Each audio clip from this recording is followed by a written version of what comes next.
WIFTBPM. Mayoral Jackson.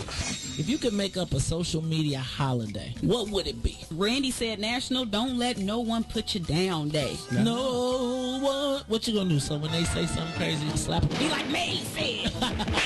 Randy said a Jukathon Day. Man, we about 60 years old. I be done had a heart You gotta attack. get your heart rate up. Okay, not that far. All right, Mario said my favorite one. My friends and I do what we call National Call Off from Work Day. As a business owner, I don't. You don't like that, yeah. I don't like that one. Because I'm the boss of this thing. We got Marcus Garvey Day from Remy too.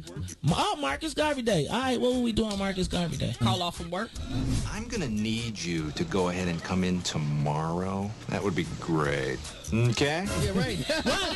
Every black holiday has something to do with calling off from work. You're cool. I'm out. How about National Join a Positive Black Organization Day? Because I don't want to be recruited. I don't want to be recruited and the brothers be like, thank you. Thank you. How about National Tell White People the Truth Day? Tell them how you really feel. You can't handle the truth. Why don't we call that National Black People Get Locked Up Day? I'm going to tell them there's an African-American man threatening my life. Hello. The most dangerous show in the morning.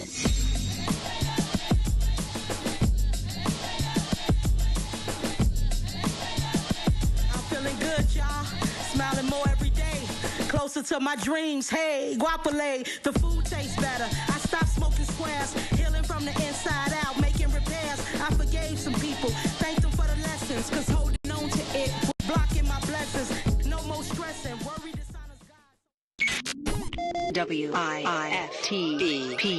Uh-oh, what's in it for the black people? You are listening to the most dangerous show. This is What's in It for the Black People Radio. Mayoral Jackson. Mayoral Jackson, the most vociferous advocate for black people in the world. For Ruthie Moore, for Ty Stroger, I am the host of the Mayoral Jackson Show, asking every single day, what's in it for the black people?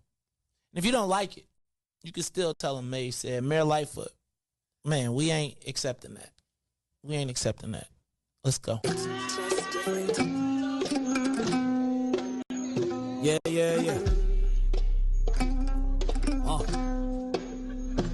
Let's get down to business and go ahead and address the facts, man. Lightfoot seems more lesbian than black. Rahm Emanuel's another case. He was just as tired. 50 closed schools left much to be desired. Police had Anjanette naked on that body cam. They suppressed the footage so it couldn't touch a lot of hands. Reminds me of that 16 shots in that cover-up. Both of them similar, so I went and dug it up. George Floyd killed, a lot of riots happened in the town. Southside burned and they wouldn't let them bridges down. Grandmother sick, need a prescription plus a couple groceries. You gon' have to travel just to get it now. COVID-19 out here shutting all the business down. Not enough SBA loans to even get around. So many failed businesses that you could put them in the pile. If you don't survive the pandemic, it's gonna sit you down. Sing, dance, play ball, entertain, and crack jokes. Government infested black neighborhoods with crack smoke. System that milked us so bad, we got lactose. Still trying to find out what's in it for us black folks. We sing, dance, play ball, entertain, and crack jokes. Government infested black neighborhoods with crack smoke. System that milked us so bad, we got lactose. Still trying to find out what's in it for us black folks. Shout out to Willie Wilson, hope one day you get to send it.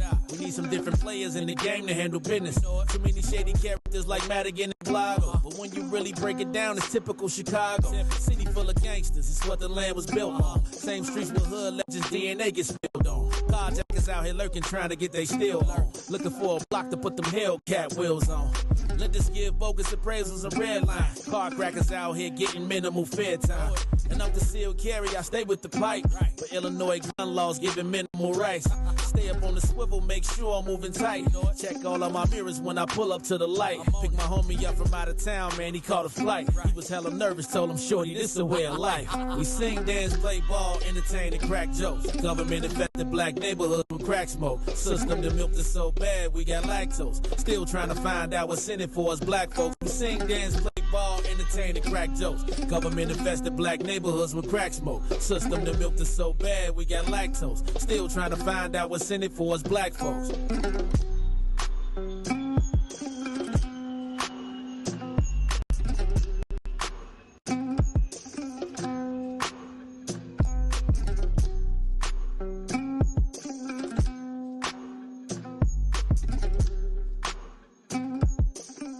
Wake up, Chicago!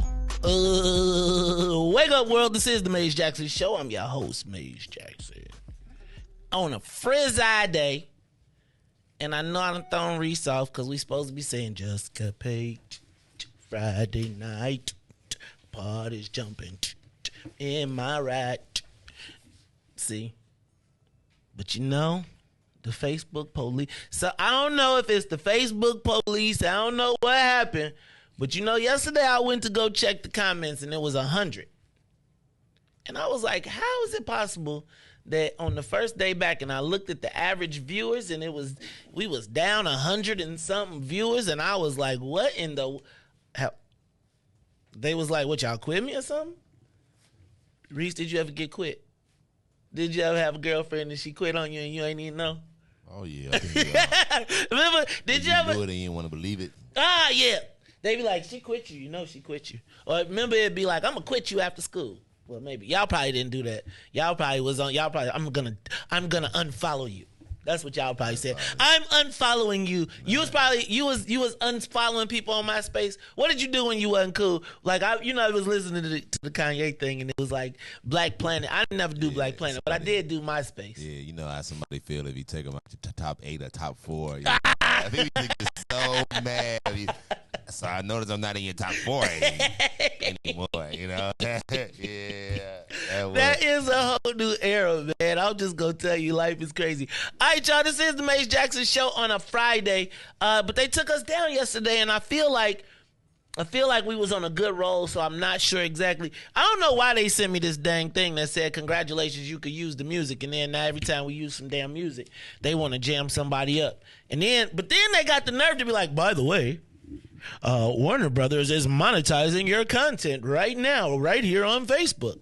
I'm like, so wait, you gonna get the money and then see? They quit you after they get your money. That's crazy. All right, y'all, it's the Maze Jackson Show. I'm your host, Maze Jackson. Got my man, DJ Riis the Ruler. It's Friday, so we waiting on Ruthie. But in the meantime, DJ Riis the Ruler, how you feeling, man? That's about the best. You already know the rest is Friday, and it's Bootsie's birthday today. Freylana? That's what it's saying. It is not Freylana's birthday. Me today. Freylana? Oh, all the way from what? Dang nabbit. I was gonna say the Boogie, but it's the Holly Grove.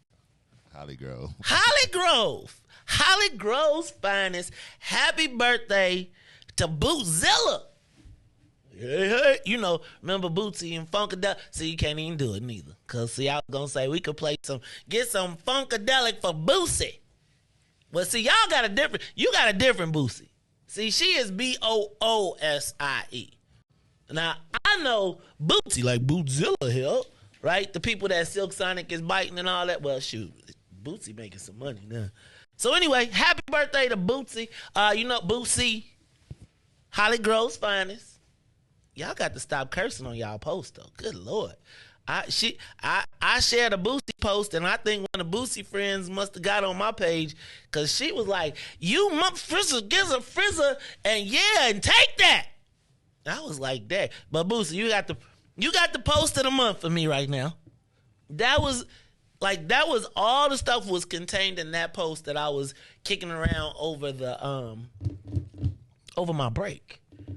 Right? While I was trying to get back in tune with the gods. With the God. Not the gods. I want no problems. Mom, the God. Sorry, mother. But it was like as I was returning from my social media holiday, just getting it out, I was like, I was trying to stay away from social media, and then I wake up today, and you got this post up here. And I'm like, this is exactly what I was trying to get to, and somebody articulated it. But shout out to Boosie. Happy birthday. Shout out to everybody. It is Friday. And I got a lot to talk about today. I do feel like I got a lot to talk about today, but I do feel like I'm in a place where I'm just grateful. Like, you know what I'm saying? Like, I've been kind of taking an assessment, and I think part of the things is you gotta enjoy some of the stuff that you do. Like, sometimes you get so busy doing it that you don't You do it because you love it, but you don't take the time to savor it. So, you know what? I want to start savoring these Fridays. Savoring my man, after you watch Deion Cole, man, you be thinking about your summers, right? He be like, your time. It's your time. It is your time. If you're wasting if I see a bad movie, did y'all see Deion Cole special? Have you seen it yet? On Netflix? It's funny and not at the same time. It is funny, but it's like, dang. Then you got Lil Rel special came out as well. So it's Reese, did you go back and watch Dave Chappelle? I know you probably. Let me tell you, dog. Monday. Monday. Why Monday? That's the next time I'll be free. Okay. Speaking of that, speaking of free, Reese, how the restaurant, man? You ain't bring us a plate. Hey, Joe. We just opened. Thursday. Friday, is that my cuz? That's the one that's got the joint. It's different cuz. Oh, it's your brother. Yeah, that's your brother. That's he world famous, eh? Yeah. That's my brother. So yeah. Oh, and guess Dante stopped by Sunday and got a plate. Man, you tell Dante we said what's up. He gonna have to come perform at Obsidian. We gonna start, just so y'all know, we about to start doing live music on Saturday nights at Obsidian. I'm super excited about that. Speaking of that, I'm going to be looking for some. We're gonna be looking for some staffing to fill some plugs and some holes. We got a lot going on, a lot of events, a lot of big things going on. Shout out to Sister Erica. What up? I see you out there. Thank you. Can I say something else? I gotta say this. Gotta say thank you to everybody in the whole entire universe that checked on me. Checked on us, checked on my family, sent one up for my family. And I appreciate that. And I'm going to ask you all. Really can't talk too much about it, but I am going to ask that you keep us in your prayers, your thoughts and your prayers. Particularly, some very, very, very dear people to us are in need of prayer. And I would just ask that you all would come through. And when you pray, just send one up for Maze. And God will know what I'm asking for. But send one up. All right, I'm gonna ask you. I really don't ask that much, but it's a lot. So I just want to ask y'all for that. We're fine. Carrie and I are fine. The kids are fine. But I am going to ask you again to keep us in your prayers. Thank you to everybody who reached out, who just wanted to check, who just wanted to make sure. Kind of my premise was to, if I started responding, then I would have had to respond to everybody, and I just wanted to be off the grid. So, thank you. But I'll remind you that in a little bit later. All right, y'all. Also, Reese, what's the address? Tell me what's the name of the restaurant. What's the address? Where it's at? What's the hours? How can we support it? How can we get it? That's the answer. You're doing what's in it for the black people. Ain't no shame. And if you was, I bet you do this one. I bet if I said do this commercial, you'll knock it out, right? So do this commercial. Go ahead, make yourself a little spot. Not a little spot. Make yourself a 30-second commercial. And now I'm going to tell y'all how fast this comes. And tell us about the restaurant. I might be out south this week, or I might tell my son, hey, man, on the way back to the crib, stop by and go get some food. Go support the man. What's the address, Femo? 15159 South Cicero. It's in Oak Forest. Man, we ain't got to take 95th to get that, do we?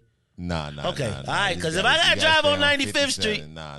I just take 57 down to what was like 159th. It's about a 5-minute drive. Oh, that's right by the Robin. That's almost by Robin's. Yeah. So, you could come out there. Why y'all ain't open at Robin's, man? We would have plugged you. Go ahead. It's called Bowfield, a BBQ and bar. Like on one side, you can just come in, order in for like takeout. Then on like the other side, we got like a little small like bar down in the area. And it's not really too big, but it's nice. Come through. Hey y'all, we could go bombing one day. Yeah, I come we through. Should. We should. I'm You usually cooking? the cook. Yeah, I'm usually the cook. I bartend for a little bit on Sunday, but I'm usually. Man, we in the need to back of see the your cook. bartending license, man. I got it. I gotta see your cooking license. I need to see your recipe book, dog. I got all that. I got all my certifications. So y'all come through, support. Ask for me. I got y'all. But yeah, so 150 15159 South Cicero, Beaufield, BBQ and bar, man. Please slide through if y'all can. Hey man, y'all got slabs out there? Yep, we got. You got a smoker, or you got Smoker, no? You got the wait. big You got one, the man. or hold on. You got the old school with the glass aquarium. Yes. You did. Yes. Reese, you don't even know how to work that. Yes, I got the Stop old lying. school. I got to open up the. You got the bottom foot. hose. You got to have a The hose. is You ain't attached got a to the left hose. side. You ain't It's even got a attached to the hose. left side. You gotta, see, it's attached to the left side of the thing. I got all that. All right. Okay. All right. I got you. We gonna come check that joint out. Beaufields. I might make that. We might have to slide through. You know what? We should man, maybe we let me see what you got. I'm gonna have to see what you got on Ballhead on the barbecue. Cause Ballhead done won right now on the barbecue. But hey y'all, maybe we'll get Beaufields to cater one of our Bears joints at Up City. You know what I'm saying? No. Okay, fam. So for the people who we can't talk about. That's what they do. Right? They be like, oh, you got a business? How can I support it? If I'm going to have hamburgers and you sell hamburgers, what am I going to McDonald's for? See how that works? See, it's reciprocity. You never know where it comes back to you. Yeah, so yeah, definitely. If you're in the area, stop by. Ask for DJ Reis. Hey man, you need to go hit the You need to call the. I'm gonna call the mayor. Me and the mayor gonna come out there too. The mayor who? Robbins. Oh, I thought he said Oak Forest. Oh yeah. No, I ain't messing with the mayor of Oak Forest. Y'all got that. You open a new business, the mayor gonna be on you, and you got a liquor license. To get a liquor license in one of them towns, you had to get it from the mayor anyway. That's part of his deal. So the mayor already know what's up. Now look, y'all. When y'all go out there though, let me just tell y'all, do not be bringing. Don't be smoking in the parking lot. Do not be littering. You come out there, you turn your music down. You pull up to the place and wear your do-rags and your bonnets. No, I'm just playing. No do-rags, no bonnets. Pull your damn pants up. Come in there and act like we got some sense. Do not act like a millennial. Bonnets, all bonnets accepted. As long as you got cash, we take cash. You take credit though? Oh yeah. Okay. I was we like, take cash, credit card, all the Apple Pay, everything. Like I said, it's like I said, it's pretty cool, man. It was we had a nice little opening. Somebody brought it out like a live band, so they had like a little small live see how band. it be your own people, dog. He ain't even send us. I didn't even see. I missed that one. I missed that one, but I was there at the second one though. So they had a second one. We ain't getting invited to that. Neither did we, family. Family, we ain't see family. See how they do us. It be your own people. It's okay though, cause we gonna go out. We gonna check out Beaufields. We gonna make sure we support it, man. If y'all out in the Southland, in the South suburbs, right? Y'all stop by the joint, get you something to eat. Ask for Reis. What time you open, Reis? 11 and 11 today. Well, like every day, like basically 11 a.m. to 11. That's why you p.m. smell like smoke when you come up in. Probably. I thought it was a different kind of smoke. I'm just playing. All right, y'all. It's the Maze Jackson Show. I'm your host, Maze Jackson. That's my man, DJ Reis, the ruler, on the ones and twos. Let me hit through some of these headlines real quickly. Cook County yesterday approved an $8 billion budget. And as the president took her victory lap, one of the things that came to mind is the fact that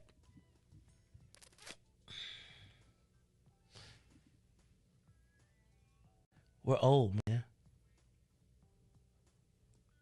Like, it's like, Reese, do you think LeBron is still the top player in the league? Not spiritually, not the leader, but is he the best player? Like, is there anybody that can run him up and down the court and bust him up? Like, not on a one-on-one. Like, I'm talking about, like, can he still run up and down the court the same speed? Does he still have everything that it needs? Like, do you draft him and do you give up your team to get LeBron and build your team around him now? Nah, man, you see he doing Father Time commercials now, so so even he knows. So nope, he ain't he.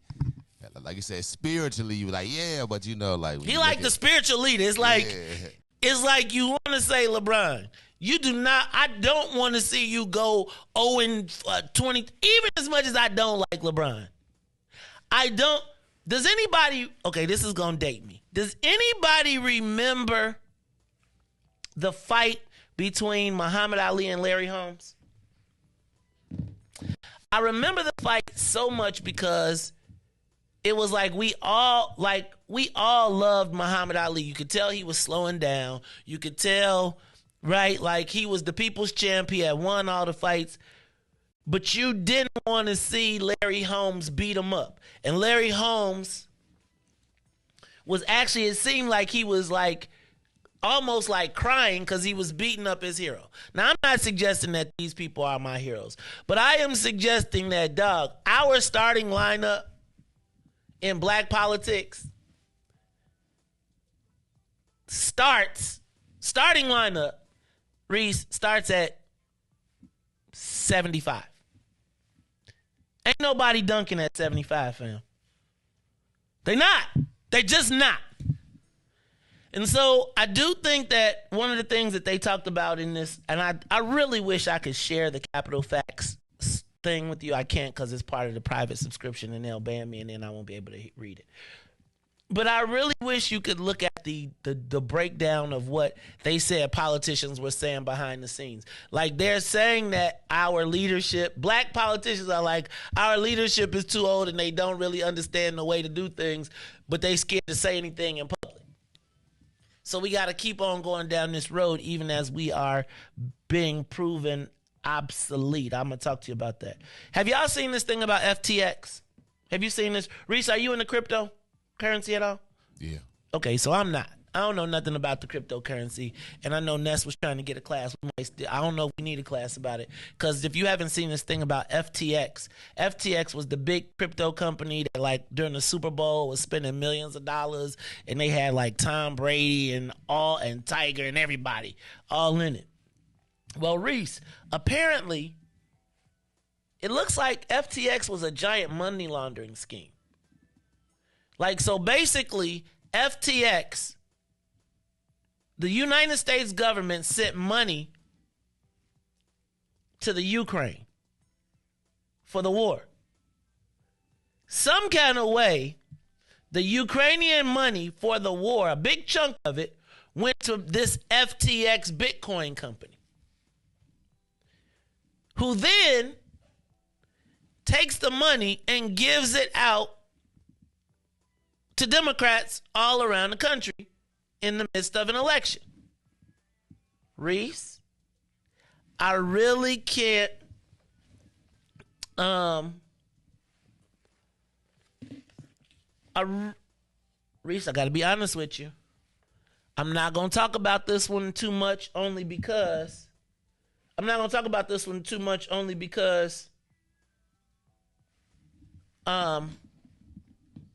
it impacts some people that we know, but I am just telling y'all, this cryptocurrency thing, like, what's today's date? Today is Friday, the 18th of November, 2022. I'm telling you right now, at 6:28 a.m., this cryptocurrency FTX thing is going to be a mess for Democrats. Period, point blank. I'm not telling you what not to do, but I'm going to tell you what they about to do. I'm not investing in, look, Joe, I'm not going to tell you. I'm not going to tell you what to do. Somebody could teach me, but y'all got to teach me after they get through going through what's going on with this Sam Bankman-Fried. And can I tell you who is Riis? I can't really. The powers that be that's who had the FTX. Now, we can't talk about it, But that's what I'm gonna say. So, how did this? The powers that be. That's what I was just. You know how you hear stuff. Nope, I ain't heard nothing. And then like you know how some folks read like, oh, did you know that there's look what happened to this, and then keep going. And you be looking at them like, that is. Did you read that? Like I read that. Like, things that make you go, All right, but Kanye banned. Okay, he canceled. All right, Nancy Pelosi is stepping down as the leader of the Democrats, but she's staying. Now, Reese. Check this out. I'm not going to go here. Nancy Pelosi is no longer the boss of Congress, right? She could have been the minority leader. She chose to step down. Reese, but she said she still ain't going home. She don't want to go home, Reese. Now, well, she's staying in Congress. Now, mind you. Doing what? Not going home. You know, people. You ever didn't want to go home? Yeah, that's what I was. Ever didn't want to just you was like, I don't care where we go, but I'm not going home. Yeah. Especially after Paul had somebody walking through the house talking about where's Nancy.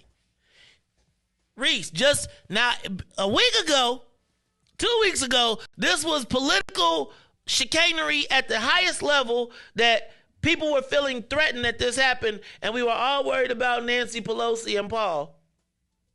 Now Nancy got a chance to go home and take care of Paul. She like, I'm not even going to be the boss no more, but I'm not going home. Reese makes me think a little bit more about the Paul issue. Remember her husband? The dude, they was wrestling. They found him in their drawers, and he got hit in the skull while the dude snuck in the house when there was no cameras at the Speaker of the House's house. But the police came in, and they was both in. Reese. Sticky situation, man. Literally sticky. All right.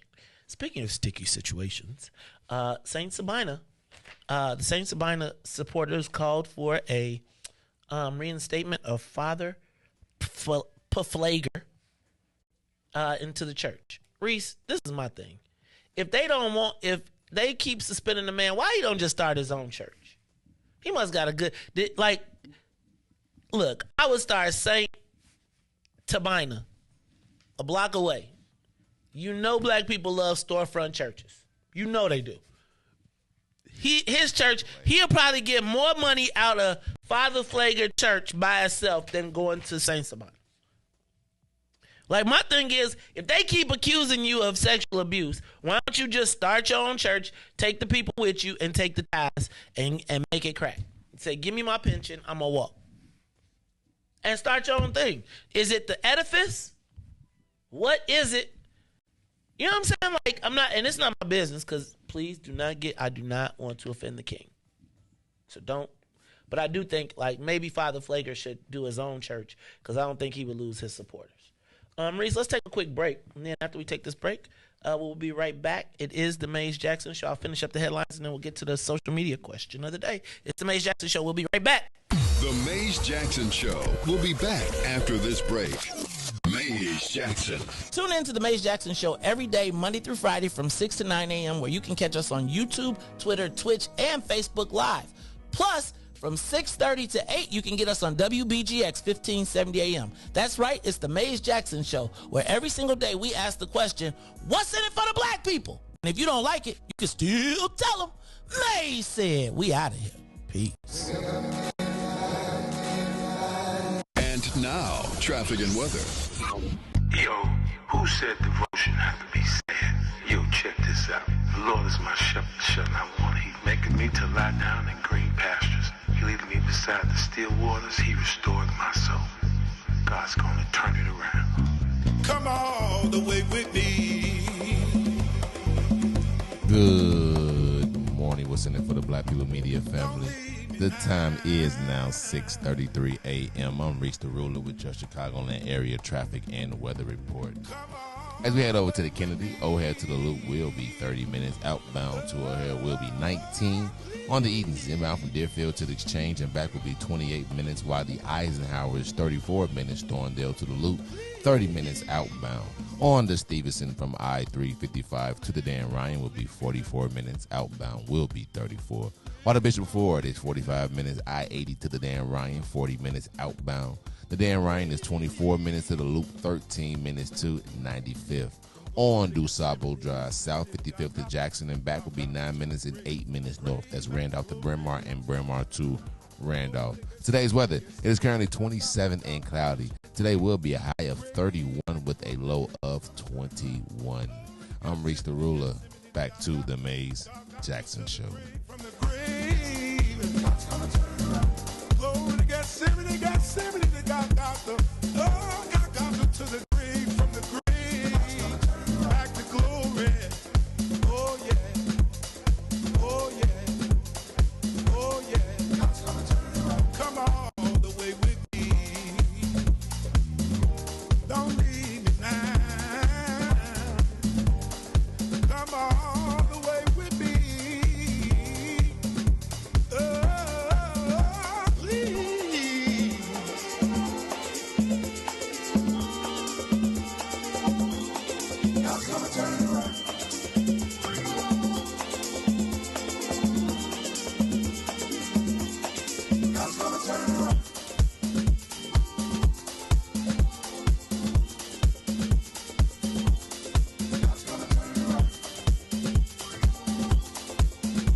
You are listening to the Mays Jackson Show. I'm your host, Mays Jackson. Got my man DJ Reese the Ruler in the building. And back in the building is Miss Ruthie Moore joining the team. Ruthie Moore, what's going on today? How you feeling this morning? What's going on? Snow day. Snow day? Snow day. I did see a little snow in my car, but Snow I was thinking day. I was a little nervous about the snow. Actually, I'm not nervous. But yesterday it was snowing, and you know, once it did look like it snowed, it wasn't even really snowing. It was like snowflakes in the air. It looked fake. And people was driving crazy already. I'm ready though. I'm ready. You know what? I'm ready for the winter too. I think we made it pretty far. I think we are halfway through. Like if we get real snow by December, because then we have no snow last year. Very, very mild. I think it was like warm out or something. Something was going on. I was like, global warming was in full effect last go round. So I'm going to tell y'all. Okay. I thought the light was different. All right, y'all. It's the Mays Jackson Show. I'm your host, Mays Jackson. Got my girl, Ruthie Moore, in the building, plus DJ Reese the Ruler. So it looks like we are locked and loaded. Let's get the thing up to 60,000 feet. Reese, 60,000 feet. We are up and away. I'm going to finish up just a couple of these...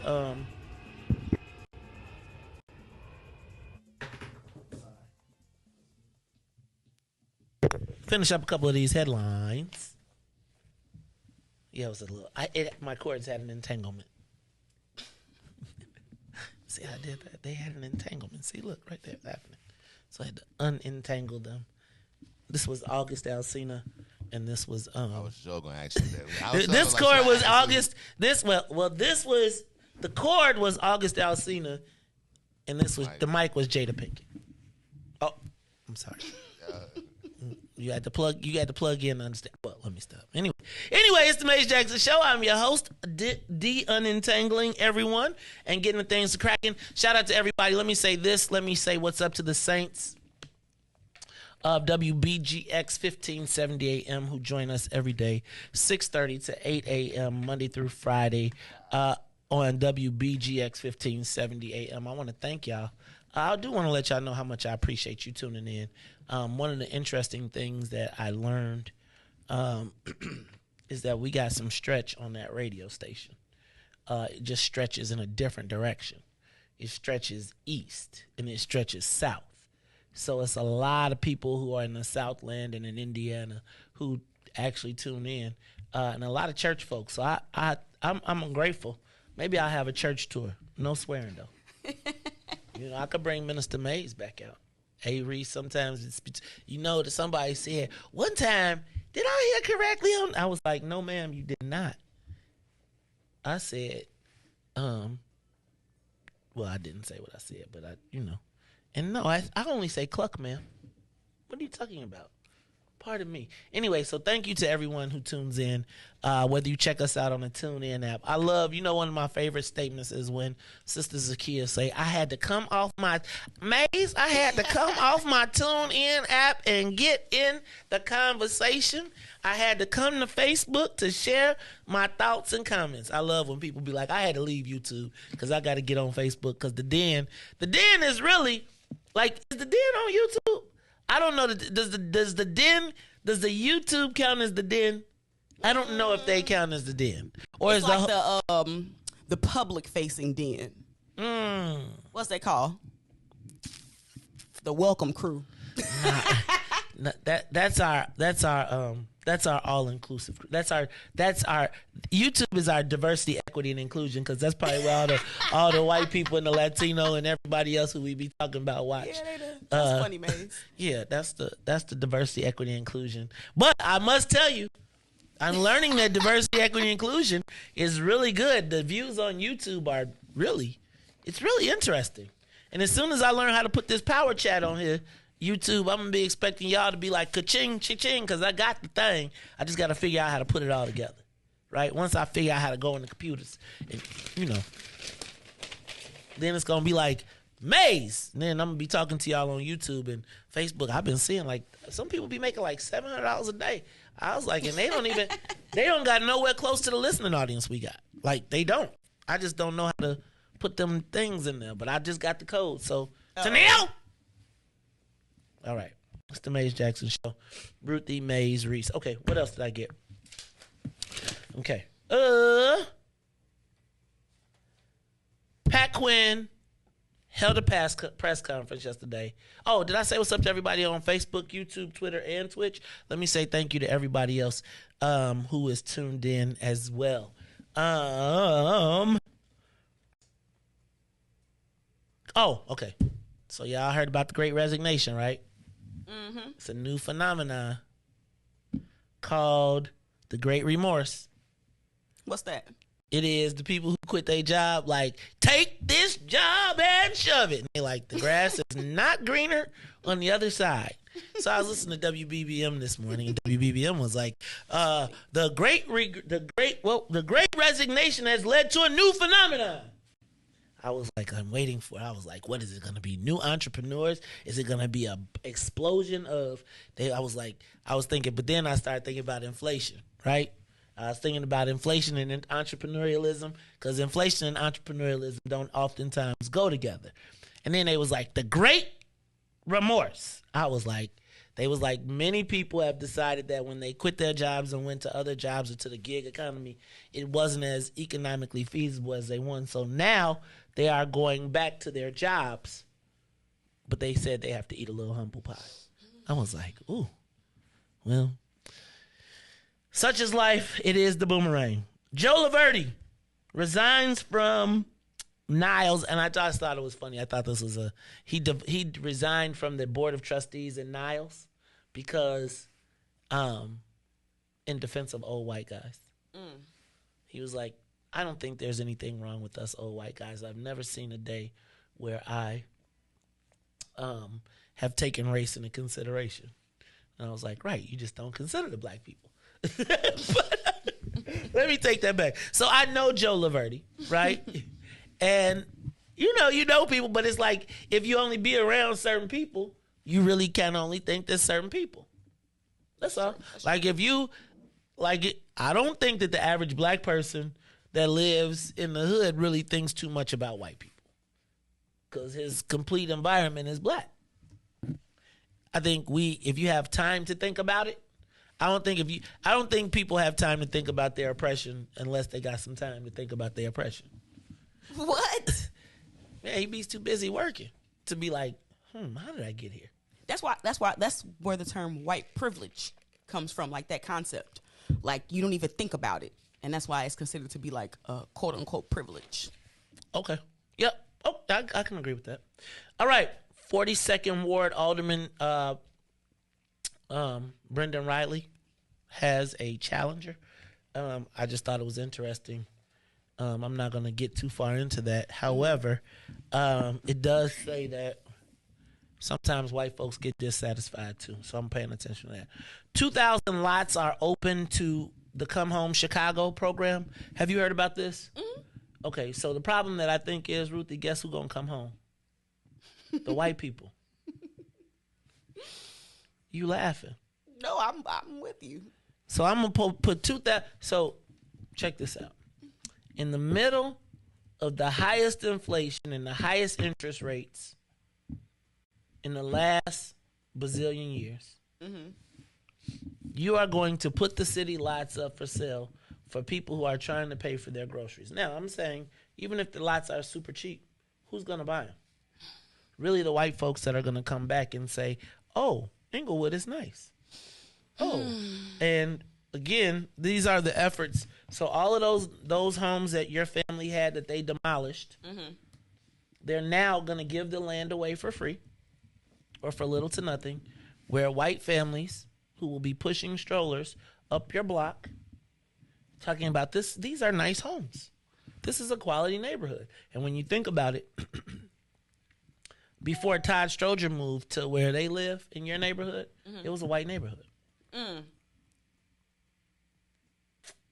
So, all the places that used to be places that black people had a sanctuary are now up for. So think about how many how many vacant lots exist in certain neighborhoods, and imagine each one of them being bought by someone else.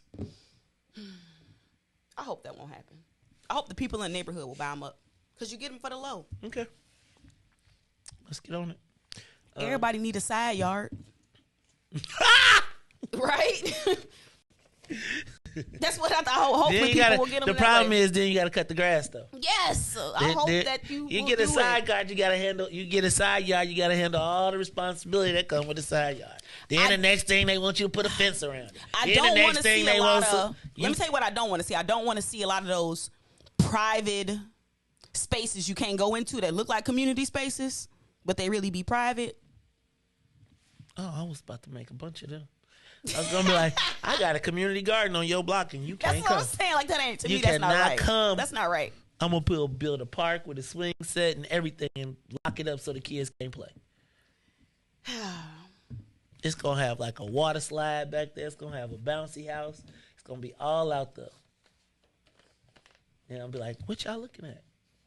And it's gonna be like, then I'm gonna bring busloads of kids from the north side to be like, play here in the safe neighborhoods and take pictures. Oh. For social media. Look, in the hood. Right, y'all. Let me see who else. Oh, and then, is it me? Or are they treating Trump like a black candidate? He ain't getting no love. Not only is he not getting love, they like playing him. Like openly playing him. Okay. Donald Trump announced he was running for president. Do you know I have not seen a clip as of yet? I watch all the news. I had to actually go seek it out. I have not even seen a clip. Not only did I have to seek it out, but really the headline that was the most prevalent was how the security wouldn't let the people leave and he had a captive audience. That's what I saw the most as the headline, is how underwhelming it was. I actually listened to it. So let me see what Trump's talking about. He's pretty much talking about the same stuff. It's like the same stuff in the same. I wonder, has he ran, like, Reese, you gonna switch from Trump to DeSantis? DeSantis, man, he been shipping them. Hey, man, you gotta like DeSantis, man. He be putting them on planes. He be like, you want some? I bet we'll get the border under control if we got DeSantis. Let me stop, though, because I don't want no problems. I don't want no problems. So I think Trump tore his draws when Rupert Murdoch. Okay, can I just point out something else? Where is Rupert Murdoch from? Who can? Let me not even go there. But I am gonna say Rupert Murdoch shut him off. Like, he can't come on. So Fox ain't his friends no more. Right? So Sean Hannity can't be on TV talk about you the man. They cut it off. Yeah. Even CNN talking about how Rupert Murdoch covered Trump. Ain't that interesting? How news is news. Whose news is news? Pretty oxymoronic. I'm curious to know who. I better not ask who. What's the ownership group? But I won't. I mean, but to me, that's collusion. Like, how does? But Trump been talking about this. But my thing is, how does Ruthie? Who had a meeting that said, "Okay, wait, back up."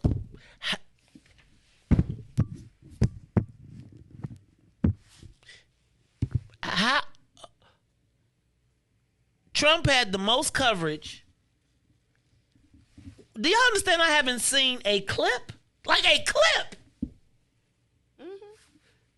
Like CNN, MSNBC yesterday, Fox News is on. No, nothing.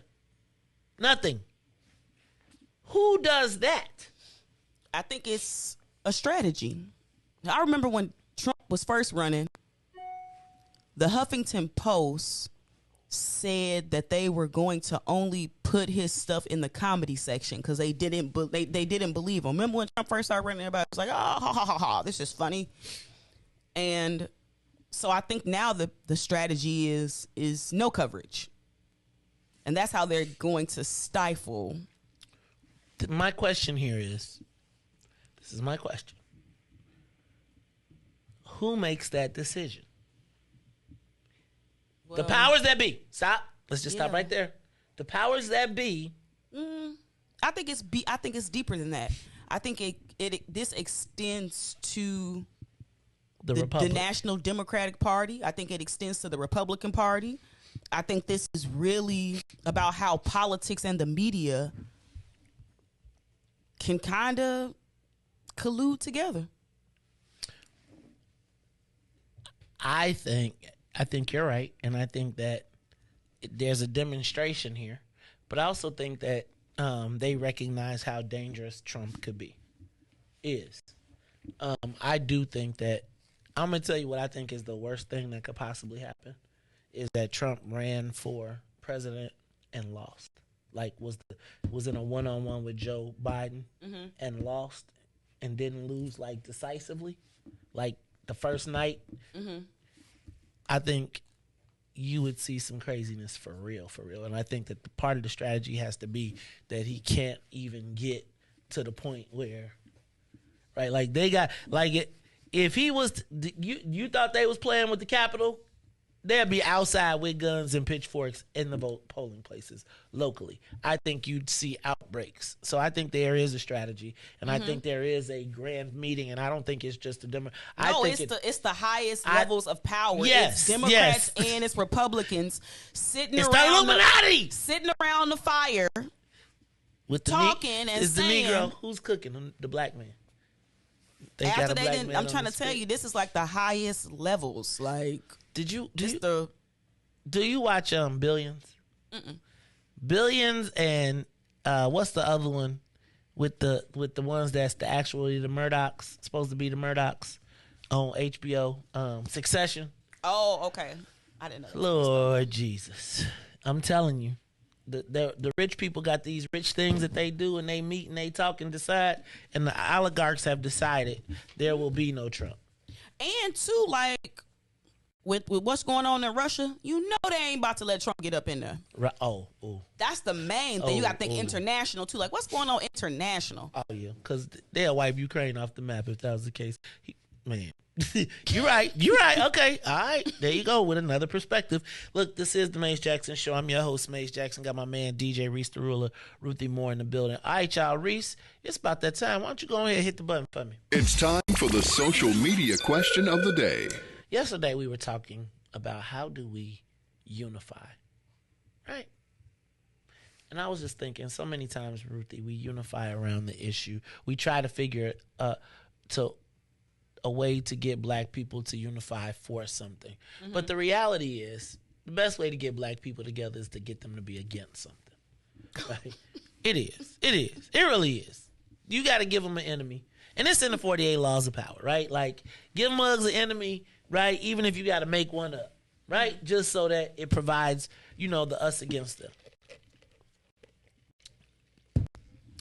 So I would like to get an understanding, and I would like to start here. I think that us getting together has to start with a universal something that everybody can agree on. Let's start here. Can we all agree that water is wet? It's not a trick question. See how it's a trick question? I gotta think about it. See? Now see? This is the problem. See? So if we can't get an agreement that water is wet, this is the problem. No, you gotta think about it. See? Exactly. You gotta think about who asking the question. Go ahead. You gotta think about the circumstances of the question and any possible derivatives. It's like the age-old, you get 3 wishes. What are you gonna wish for? And you gonna think hard about how to use them wishes, because remember, the trick was to jam you up with the wish. Like you wish for $1 million, and then all of a sudden, you got a whole country of poor people. So you ask if water wet, I got to think about that. We talking about just regular drinking water? Are you still thinking about it? We talking about regular... Just tell me when you're through thinking about it, and then tell me yes or no to the question. Is water wet? Let's just to answer the question. Reese? Yes, at a certain temperature. Water is wet at a certain temperature. At a certain temperature. At a different freezes. temperature, it's not wet. It's not water then. Correct. It's ice. Yeah, so technically... But it was water. So, do you understand why? Yeah, I see. You got it's honestly based. It's the question. Is water wet? Is water wet? Okay. Sometimes they do a trick question. You got to really think about it. Like, so this is the problem for black people, right? This is essentially the problem. And you demonstrated it, and I really didn't. I thought everybody was just gonna say yes. I mean, we going along with it, but no, I didn't. It wasn't a joke. I thought you was gonna say yes. It's no, it's the question. It's not the right question. You can't ask a question because that's not really an absolute question. He said, "See, that's why you here now." He said, "See, that's what I see now." See why I'm quitting? See why I'm quitting? Hold on. Right. So it's my damn question. How you gonna? Again, that's what. Okay, that's the point. There it is. Okay, so we can't even agree that water is wet, right? And this is part of and I don't even think it's. I think it is symptomatic. I think this is funny, but I think it's symptomatic of black people because we're like Lucy with the football. Charlie Brown, Lucy with the football. Anytime somebody has promised or put something on the table, if you're for it, like you think if I say I'm for this, they're going to snatch the football and I'm going to be looking stupid. So I can't approach anything. That is water wet. I got to think about it. Through thinking about it, is it wet yet or no? Still guessing. Can I see it? Huh? Let me see it. Hold it up. Hold it up. You know what? That's black people. I'm gonna say, we've been tricked so much. So like this, the most simplest thing we want. Hold on, wait. Break same it down. time, man. I don't know you. Right, man. Break it down. I need to make sure we're on the same page. Like, especially when you ask a question like that. Is water like? Yeah, let me taste it first. Let me see. What you mean is water wet? It's water. Like you know. It's like so if it's yellow, you want to taste it? No, that's not water. You said it's water. Okay, it could be. So if it's got rust in it, it's still water. It's still wet. Yeah, it's still water. Okay, so I would, if you ask me, is water wet? I would say yes. That's what I would say, and I would think that if everybody in the room could agree that water is wet, we can then take the next step to say we'd like to learn how to swim, right? Mm-hmm. But if we can't agree that water's wet, we might not all be ready to jump in the pool because some of us might think that the water is. Can we all agree that the earth is round? Now we do. Everybody don't agree with that. Flat earthers is a thing. Yeah, flat earth is a thing. You can't. No matter what. Nobody's going to say that. Everybody is not going to say that the earth is round. Excuse me. Can the three of us in this room agree that the earth is round? Let's start there. Can the three of us in this room agree that water is wet? I can agree that water is wet and that the earth is round in my belief at this point in life. I mean, that's what I'm trying to say. Do you agree that the earth is round? So I'm a team player, right? I'm a team player. Now, if we say, hey, we all have to agree the earth is round and water is wet for us to move in a certain way, then yes, I'm with it. Okay. Even if I'm not 100% sure, because flat earther people, they be saying it ain't. So I'm like, well, I don't know. Kyrie said it wasn't either. But I'm with it though, because that's the direction that we moving in. So I'm with it. Yes, the earth is round and water is wet. What's the next assignment? And because I'm part of a team, I'm a team player. You're not even gonna know that I ain't all the way in. I got some doubts. And that's usually where that's where they get you. So let's back up. So the social media question of the day is water wet? I wish it was, because I bet we could have done a half hour on it. I think it would have been, somebody would have been mad at us, but a half hour water is wet. So check this out. My social media question of the day is, can we come to the universal agreement that black politics in Illinois is a shambles? That is the social media question of the day. And no, I don't think that we'll get universal. Well, let me back up. It's lofty to think that we're going to get universal agreement. But I think looking at the results of this last election in Illinois specifically,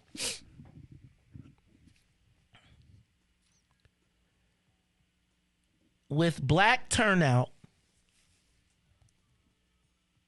at one of the lowest in recent history, 36%, as compared to 57% by the general public, by the rest of the market. So that means that everybody else is overperforming us to bring us up to the number.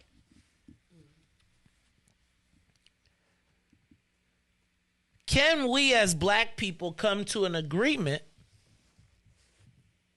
that politically we are in a shambles? We are essentially the frogs in the pot and didn't realize it. And just in this last election cycle, the governor of the state of Illinois proved that he could dominate the state without black people.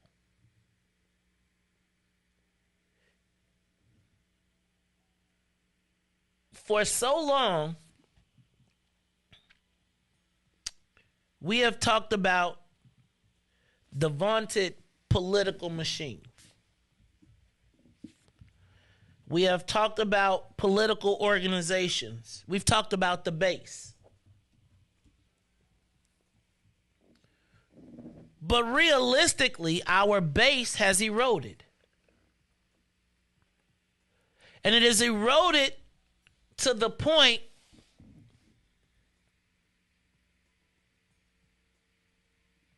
that I don't think that our entire political ecosystem recognizes what just happened in this cycle. What just happened in this cycle is, and it's probably the reason that everybody has laid down, was willing to cut Robin Kelly, was willing to undercut all of the people, because realistically, we don't have a political army anymore. Yes, we have political personalities. Yes, we have people who can lord over our demise and punish us on the way out the door. But the reality of the situation is, Ruthie, like when you look around, black turnout was at 36% in the city of Chicago. That is a direct reflection of the political apparatus. So how are white political organizations growing and now dominating, and black political organizations are falling backwards? See, I'll tell you this. In 2010, when I was the field director for Paquin, there was this big push, and they were like, we got to get street money out to the wards, and like the whole hustle, like all the aldermen and everybody was coming around, and they was saying, Mays, Paquin's gonna lose because he ain't give us no street money to spread around on the streets, and we ain't got no. And essentially, in the meeting, Paquin said, look, man, don't none of them political organizations control their votes. It's all a racket. It's all a game. So this is what you're going to do. You're going to give everybody $1,000. Right? We'll budget $50,000 and you give every ward $1,000. But no, they talking about $20, $30, $40, $50,000. They need to turn out their vote for 2,000 votes, for 5,000 votes, for 10. We're not going to do it. And since that point, remember when I used to tell you that political organizations used to not take money from candidates? The whole value of being endorsed by the party was you was going to get elected because they could guarantee your win. And by winning, then you got political jobs and patronage. Now, I want y'all to know that that's back in the game because Shackman just got thrown out. So patronage is back. Or it can be back. Now, I don't know that they can do it that way. But the reality is,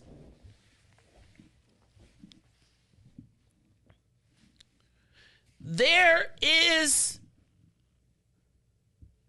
really no one at this point that can deliver accurately their vote. There are no political ward organizations as they used to be. Like how y'all think that there's this vaunted machine. Now, I'm not going to say, like, there are certain groups that still have organizations, but then you have to measure the organizations and the work that people do compared to the numbers and what it costs you. But I am going to tell you that right now, black politics is in a shambles, in a state of affairs that there is no reason for the governor or anybody that has to do anything for us. Do you realize now, with the way that this system, the way that this last election was won, the governor did not need the black elected officials at all. Which in turn means that he doesn't owe them jobs, which means that they can't fortify their people, which means that you don't get the contracts, which means that you are now not dominant. And the other thing that I thought that was important, and I really want to get, we're going to have tomorrow at the meeting, I'm going to read the letter, the summation. Mm-hmm. But black people have been replaced politically in Chicago by DuPage County. I have a clarifying question for you, because when you say don't need, because I want to say that it's like levels to how people are used, and I think I wouldn't say that Pritzker didn't need the black elected officials. It's that they were used in a different way, because he needed them to be quiet. So he did need them. It's just the thing that he needed them for. So he needed them. He just needed them to be quiet. So is that still a need technically? So let me say this. I think that their voices were negated by the black voter depression campaign. So I think that all of the things that he needed them to not say, they did. But I think the other campaign exacerbated the things, and it made them look kind of crazy for not saying it. So them saying nothing meant that, like, because if they got up there and said that they wasn't, that he didn't, you know, they would have looked crazy standing up there, be like, we all listening to this tape. So it was like self-preservation almost, right? But I want to talk about this a little bit more, but let's do this. Let's take a quick break, and then we'll be back after these messages. Look, y'all, it's the Mays Jackson Show. We'll be back after these messages. The Mays Jackson Show will be back after this break. Hey, Chicagoland, all roads lead to Solo Beauty Supply, the largest black-owned beauty supply in Chicago. We carry a large selection of natural hair care products, plus much more. So come see us at one of our two locations, located at 9011 South Ashland or 8158 South Cottage Grove. Our inventory is growing, and with your support, Solo Beauty will continue to be a source of pride in our community.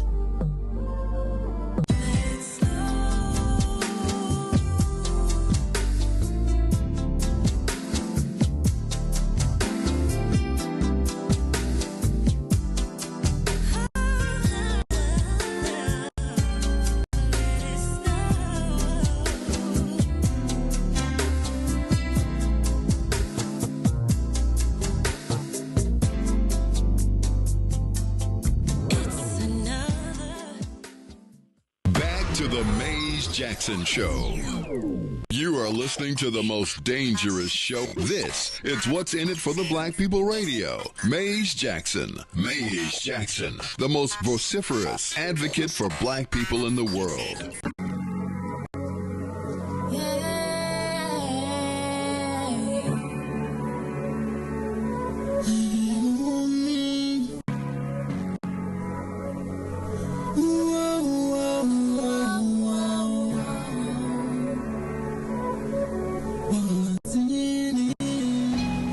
For the black people, cause economically we are not equal. Waking up to life, can't dose no more. I told y'all, yeah, this is a dangerous show. Don't go to church if you ain't trying to help us. Don't even try to be around and can't protect us. We see the lies, not other politicians. We need money and no symbolism. It's Mays and Riis and Ruthie and Ty, explaining how we all come from God, giving us tools to beat the odds. If we united, our movement gon' stop. If they ain't tryna help us, they ain't tryna do nothing. We gotta do something, we gotta stop running. It's time to confront the problem. Really, you expect you oppressed and solve wrong.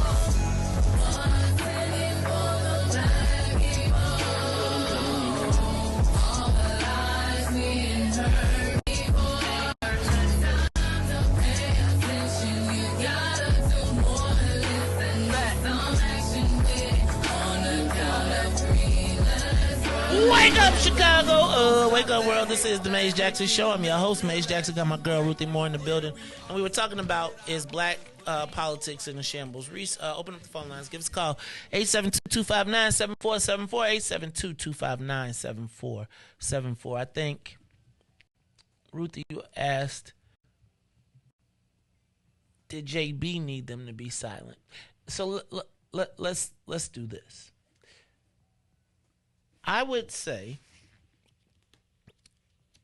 that right now, if we were to look around and we were to go through each of the campaigns, through each of the wards, and if we were to do an assessment of the black wards and political organizations and then match that with their turnout, I think we could get a real-time assessment of who has actual power. Or political power. And I think I'm going to do a political power analysis because I do. One of the challenges that I have is that we tend to revel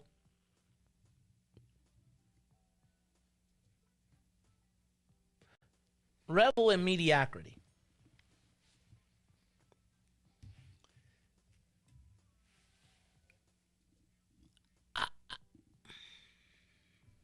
So because I've seen and know what numbers and what a political operation can do when it's organized, and I see when it's not, and I see, Ruthie, the lack of competition in our communities, the trading has made us fat. It's made us lazy. It's made us unprepared for battle. It's made us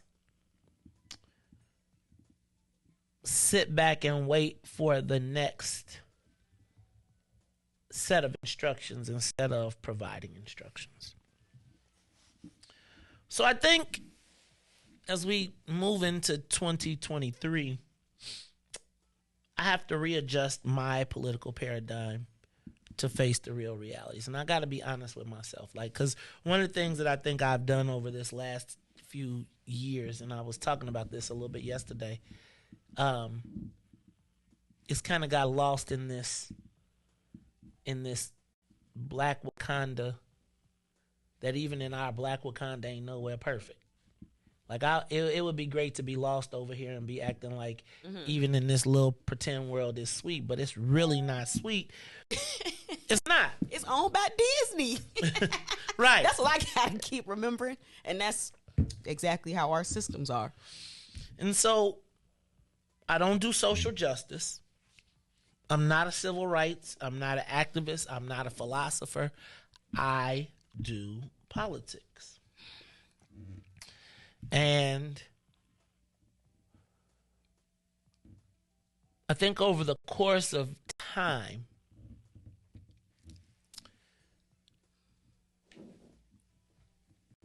my warrior spirit has been pushed to a place of compassion, and I have become comfortable with losing and just saying we was in the fight. And to me, that was what made a difference and what made me effective. Because all of the idealistic people want to be idealistic but don't necessarily want to do the things that it takes to get to the goal. Like everybody wants it to be like, one day they're just going to give it to us. No, we should just hope that, we should trust that when they say that this is in the bill, we're going to do it and it's going to work out. And yeah, we can get to it next time. And I think that in the process, there's no one has any political fear or concern about what anybody Black can do to them. And I just really think, like, realistically, when you look at this last election cycle, we watched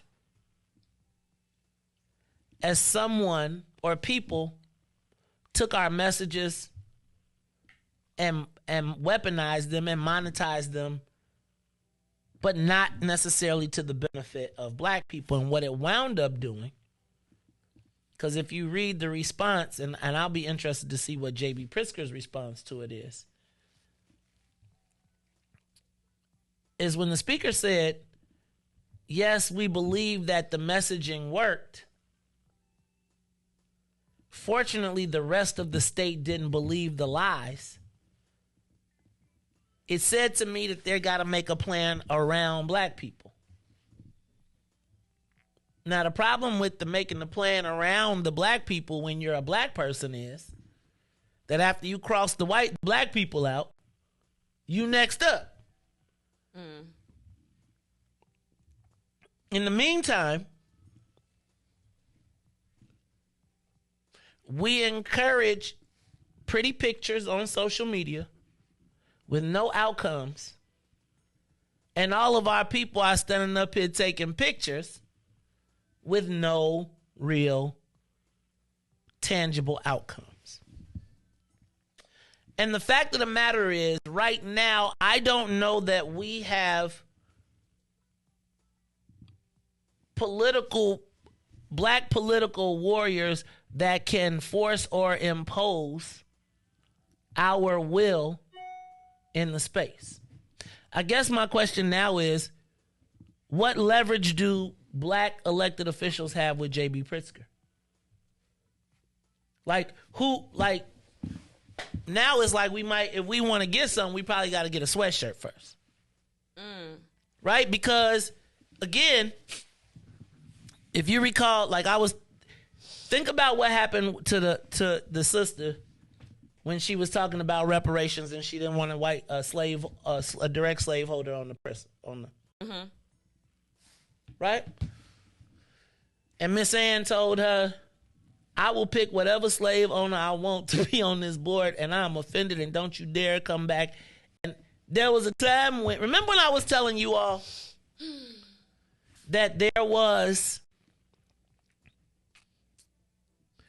going to be no threat, like the sacred cow of taking down a first black or a black someone was going to lose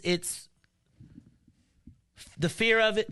Remember how I said, like, when they took Robin Kelly, there was a time when people would be like, I'm not going to take on to her because I don't want to offend the black vote.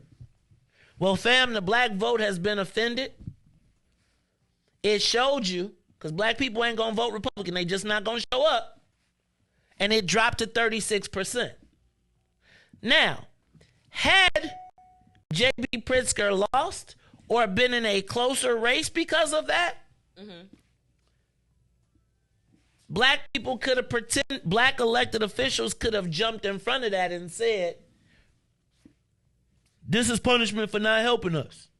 But he won without him, and he won convincingly.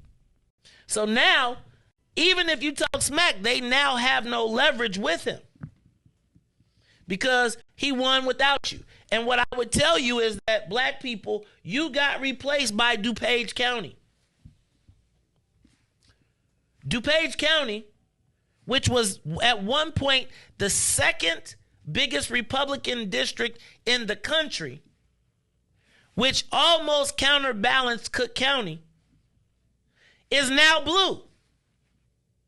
So now if you take Naperville and Romeoville and Bolingbrook and Lisle and all of that places where white people left that was all Republican, that's now blue.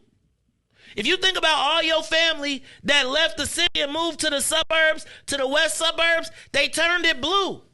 So guess what, fam? How Thornton Township used to be, we the big dogs in the state. Well, you've been watered down by Naperville, fam. How the 8th Ward, the 34th Ward, how all of our wards were the dominant wards. So now, and what J.B. Pritzker did in this last election cycle was he put a little street money out, but he spent the most of his time and energy converting white suburbs to Democrat. So now, instead of me putting street money and investing in us on the Negro side, my strategist says, well, look, we know the black people aren't going to vote for, we know they're not going to vote Republican. This is what they're going to tell you in the meeting. They're not going to vote for the Republican, and Darren Bailey calling you a hellhole. And so all of the damn prof and all of the other black people throwing, that was probably about as negative, intensely negative campaign. And Ruthie, if this was 8 years, 4 years, 8 years, 12 years ago in any governor's race, and black turnout was 36%, we'd be looking at the whole top of the ticket would have lost. The whole top. And so now, while black people are posturing and acting like we won, right, in Cook County, and it's like, yes, you won undefeated against weak competition, but understand that your voice just got minimized. See, think about, so the black state rep in the city of Chicago is going to be less valuable than the white state rep. The black Democrat in the city of Chicago has way less value than the white Democrat from Naperville.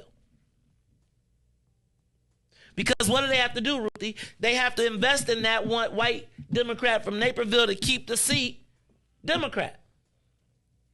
So where is J.B. Pritzker going to pour resources in? Not into the south side of Chicago where his audience is dropping. He's going to pour it into resources into places like DuPage so he can say, I kept this rib because we ain't flipping. Mm-hmm. And now, at least not yet. Maybe in a decade and a half. Right, but just like James Big Slim said, we're not going to go across the street. We're not going to stop getting our heads slapped here to go across the street. What black people are doing is checking out. And at the same time, then what you got happening, right, is your man, Reese, bring me up in the switcher. Bring the volume up in the switcher. You got this happening.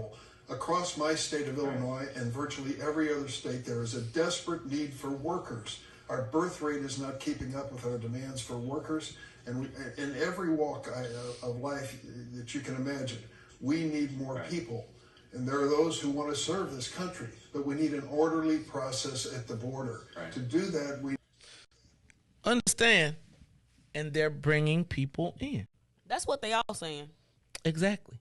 I'm not debating it. But what I am suggesting is black folks. Okay, so Ruthie, here's my challenge, and I try not to be, I don't want to be a jackass. Okay? We are celebrating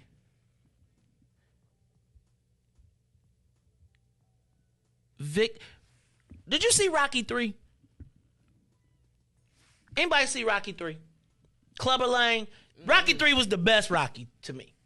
Because Clubber Lang was like, you want a real man? Stop by my hotel room. I want to fight you. Adrian.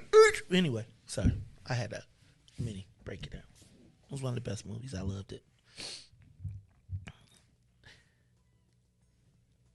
But Rocky, in Rocky 3, after being the world champion and getting mansions and flying around the world, remember when Mick told him, Rock, he's gonna murder you. He's gonna kill you. He's gonna tear you limb from limb. You've been fighting weak competition your whole life, Rock. I got it. Right? That was Mick.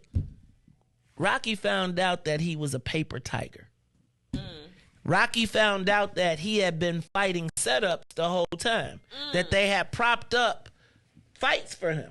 They had propped people up.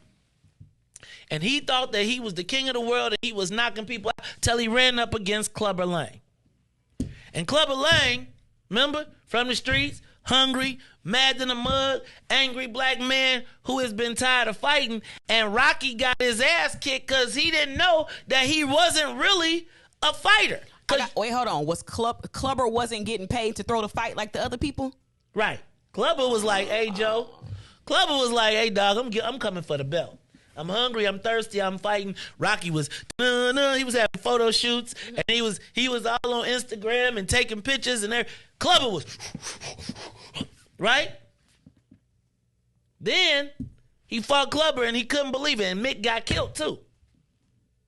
In the same fight. Remember, Mick was trying to get, and he pushed him out the way. Get out my way, old man. Mick, Rock. I love you, Rock.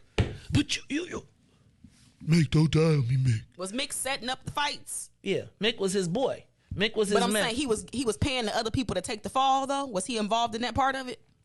Yeah, well, he said he didn't get involved in that. He said, find me the fighters. Y'all do what y'all do. Did he know, though? Hell yeah, he knew. Okay, then. Say that's But he was telling Rock, like, Rock, you not really look, fam, don't go fight, dude, because you really feel like you the man, but you really can't fight like that. That dude is an animal. Man, I'm the king of the world. Man, you ain't seen my Instagram? You ain't seen my, right? But what JB know, you been fighting paper tigers. So now the focus becomes, remember when I told you the speaker's premise used to be, we're not going to invest in black races because even if it's a black fight, they going to be with me. Right? The white people in the suburbs, those people are gonna be like they'll get points for going against JB. They'll get points for going against the speaker, and they will have to assuage them. Mm-hmm. Black people, when they got angry, our people said shut them up, ignore them, right? And now they've gotten to a point where JB like, okay, we've ignored them and we don't have to listen. So now when they go hollering talking about what we need for black folks, he like, I don't really need you, fam. See, what they've essentially allowed to happen is they said ignore Mays. Ignore all of the brothers and sisters. Them niggas out there just arguing and woofing. They the mau-maus. They just mad. So essentially, they kept downplaying everybody, and now you've lost the base of your vote, which gives you the power to walk into the room. Because remember, I told you for so many years, black people who were supposed to be controlling the black vote really had no control. They just knew black people was going to vote Democrat. Now, black people still voting Democrat, but they just not turning out. So it's like, yeah, you still got those people that are going to do, but they've lost a whole generation of voters that essentially give you your power going forward. So yeah, you know how we talk about the Chicago, Illinois having the most black elected officials? One of the things that the thing in Capital Facts pointed out that I feel like people didn't get was, it was like, the reason we got so many black elected officials is because white folks were scared of the black vote and they didn't want to challenge it, because you needed the black vote in Cook County to be able to do anything statewide. Now you don't need the black vote in Cook County because you got Democrats in. So even as we drop down, because our elected officials ain't working to turn you out, they're working to ignore your issues or your needs, right? Because they be like, man, you know that nigga May's crazy. Don't talk. But, so Ruthie, before I left, I was a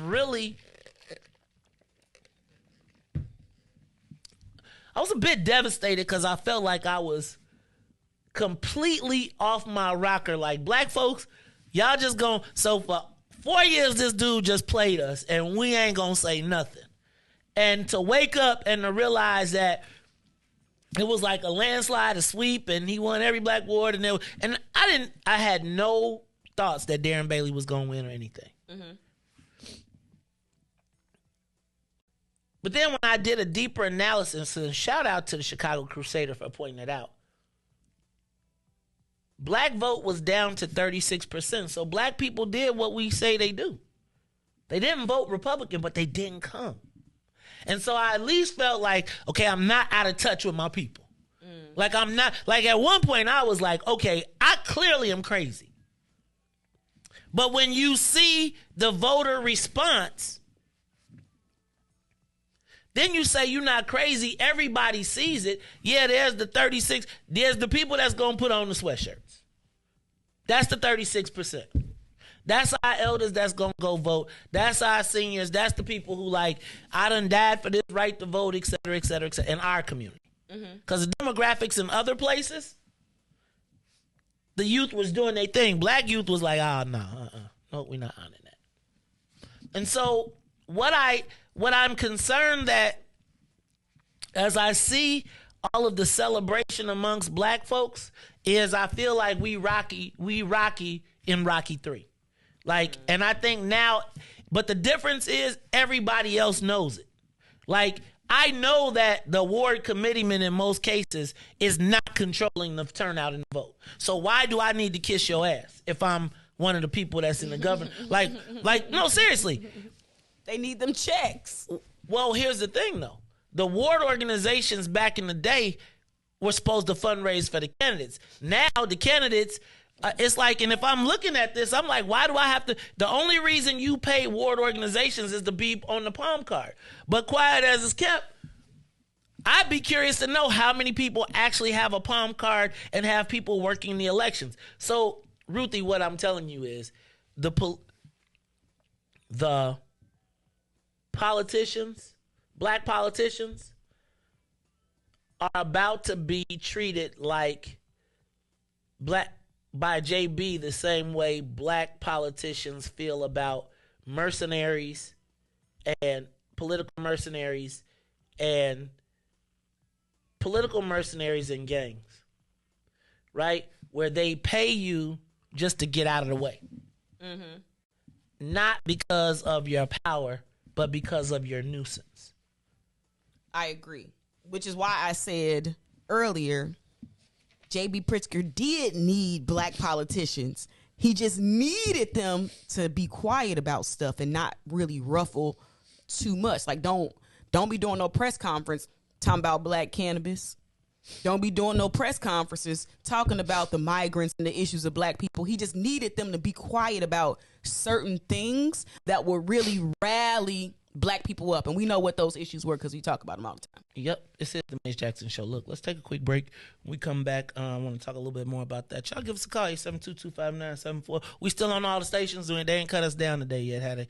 All right, plus then we're going to talk a little bit about the mayor's race. And shout out to Chicago Magazine. They took a quote from me from like a year ago on the mayor's race, but they included me in the mayor's ranking process, so I was pretty cool. Thank you, Chicago Magazine. We might have to get McClellan in on the show at some point, but we'll talk about that too. But I do want to hear a little bit about your thoughts on like J.B. Pritzker winning without really the black vote in the city. I was just thinking like, so here's the thing that I think about Ruthie, and I know this is going to sound crazy.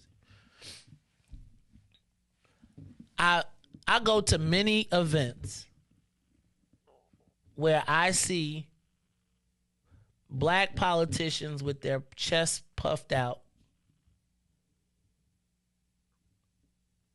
trying to exercise their power against black people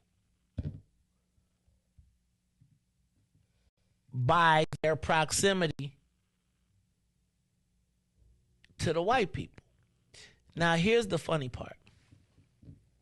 The funny part is that the black people posturing or trying to flex on me don't realize that the white boy has less respect for you because he looking at your math.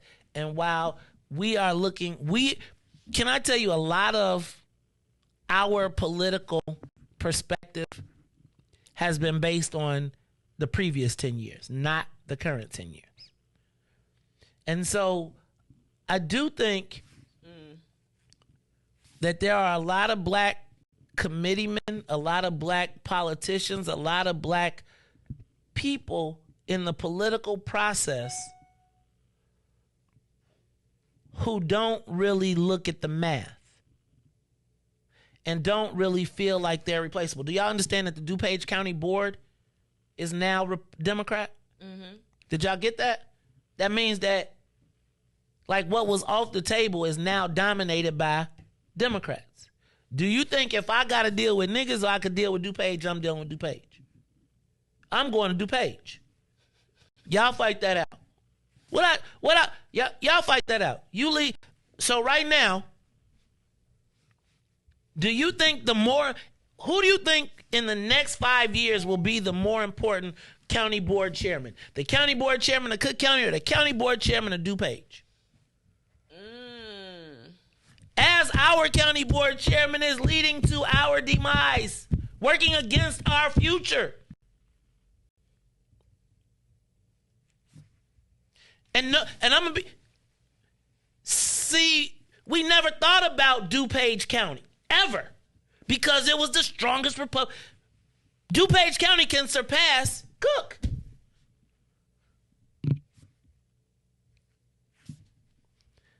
Black people, our black elected officials, respectfully, I need for y'all to understand that there's nobody that fears you right now. Nobody. And with 36% turnout, they looking at you like, you can't control your own people. You need to go do some work in your own neighborhoods. Now, let me help all the other black politicians who might get mad at me understand that I do not believe that I want our relevance to go away. I'm just ticked off that I got to keep fighting you to tell you that that the sky is falling. Like, yo, you are mad at me. So people mad because J.B. Pritzker didn't invest in the black community? Intentionally. But you will be mad because we're talking about it. So as Thornton starts to, do you really want to be dependent on Thornton Township? Do you really want to be dependent on Rich Township? When you could go to, when you just made the county board chairman, you just made the committeeman out in the, who wants to have to bow down to the black people?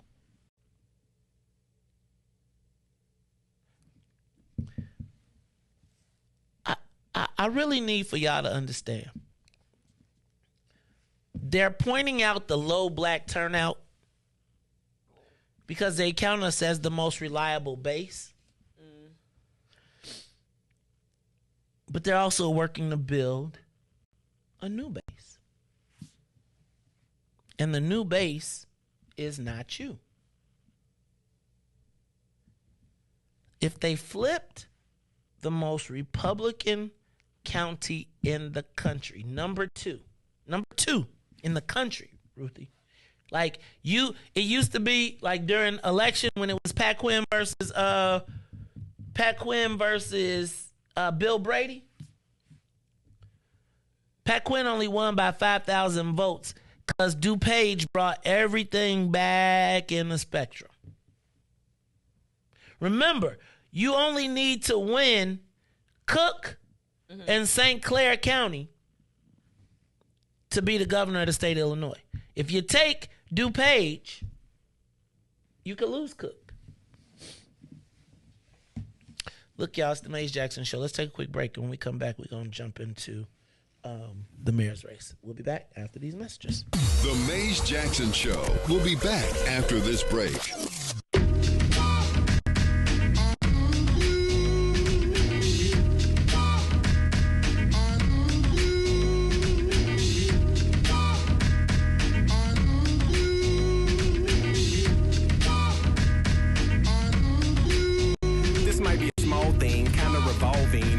Situation that don't happen often. I mean, it's involving something that's scalding. Hot the topic is, it needs some resolving. It's kind of puzzling, took time solving. But after I thought about it, sent her to Walgreens to pick up a few things to stop me from stalling. Otherwise, I'ma be blunt and she gonna be balling. And I don't need that or her brother calling. Talking them fight words, now we gonna be brawling. I'm more of a stand-up, I don't be falling.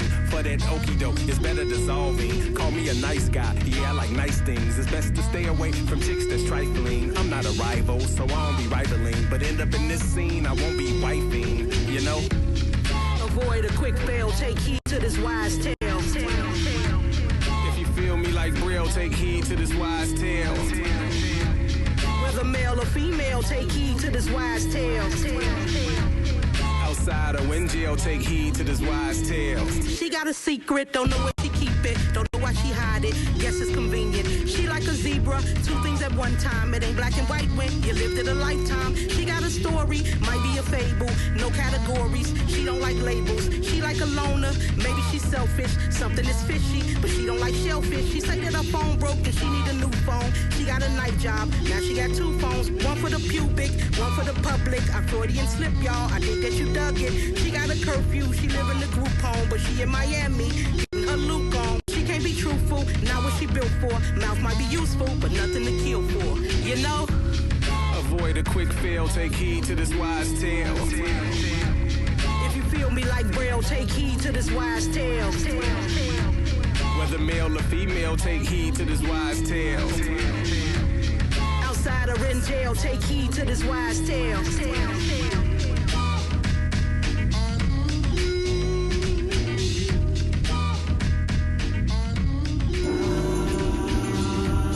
Oh, baby. I mean, I know that you're here with me and everything, but since you just left a few hours ago, I've just been going crazy. And I done come to realize one thing. You are listening to the Maze Jackson Show. I'm your host, Maze Jackson. Got my girl Ruthie Moore in the building, plus DJ Riis, the ruler, on the ones and twos. And I was talking about just the loss of black power, y'all. Like, our political system our black politics is in a shambles. We got people running around. I'm not say people running around. I'm going to say that the pot of water boiled. This governor was elected with the least amount of black votes in Chicago in recent history. Can we say that? Probably the all-time high of black votes was probably Rod Blagojevich would be my guess this century. It's probably been on a slippery slope since then. Because I know after Rod, Pat Quinn slipped off twice. Then Governor Rauner, then black people came back for J.B. Pritzker to oust Bruce Rauner, but it was a statewide kind of deal. And I think that what has happened is, over the course of time, the inevitable has happened. DuPage County has turned blue. And so, you ever have somebody kind of take your value out from underneath you? Where you was like, man, you lose these black people. Well, you got a lot more black people you can lose now because they can make them up somewhere else. So, all of the black people that posture, but talk about an organization. An organization means that you can you get to 50? Can you get to 55? What can you deliver? Let's go to the live line. Call you on the Maze Jackson Show. Morning, Maze. Good morning. Good morning, Anthony. Good morning. Man, Riis, I've kind of nothing. I've been listening, y'all, man. When I talked to you last time, I was coming back to vote, if you remember. I do. And I left back out that next afternoon. I left back out. I was spending time with my grandkids, So that's something I had to do. But it's not all lost, man. It's just, we got to regroup, man. It's kind of hard to get, especially this younger generation, to buy into that voting and stuff like that, man. But that's the key. You still got to run around. They just don't care, And in the past, we care. You know what I'm saying? Because we're always trying to make it better for them. But they don't even seem to care, man. So that's more the problem than JB. So I back up. I got to push back on that. I got to push back on that, Anthony. I don't know that. I mean, we can continue the conversation. I'm not cutting you off. I just want to push back real quick. So Well, you still cut me off. I ain't got a problem. Oh, go ahead, finish. Anyway, go ahead, finish. No, finish. I'll let you. No. I'm just saying, that's a concern to me. I don't know about nobody else, but if we don't participate, if we don't care, then you're going to get what you get, man. So that part, there's a part of that I agree with. I don't think that the young people don't care. I don't know that they've seen the tangible outcomes of caring through voting, right? Because you can't say they don't care because they'll be out in the street in a minute. They'll cancel your ass in a minute.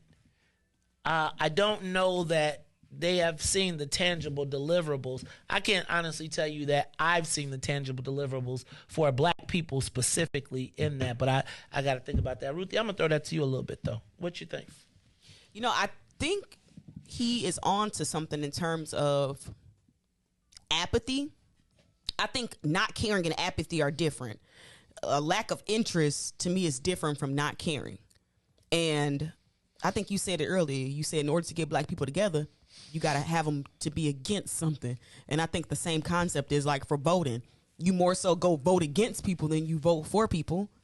And for me, this election, like I did a lot of writing in just because I didn't feel like I wanted to give my vote of approval to somebody. So it put me in a position where it's like if I'm about to go in here and vote, then I would rather just write in people than to keep it the way that it is. And it almost puts me in a position where I feel like I'm just really wasting my vote. So it's like it is a lack of interest. I could just stay in the house for this if I'm about to go in and just be writing people in anyway. Like it's stupid. Honestly, if you think about it. But if it's one person on the ballot that you care about, then you can. If it's one life. I could just save one life. But I remember you talking about this. You said who was the one person that people was going out to vote for this time, and nobody really. I mean, it was. I ain't gonna lie. It was a couple names, and I was like, okay, I got you. I went to go vote for Tracy. I mean, I voted for Kwame. Like I voted for Kwame. Yeah, too. like little things like that. Like yes, but for the most part, there was a lot of just apathy, and I mean, but I feel like, and part of that is that was like to me. I know this is gonna sound really crazy, but I feel like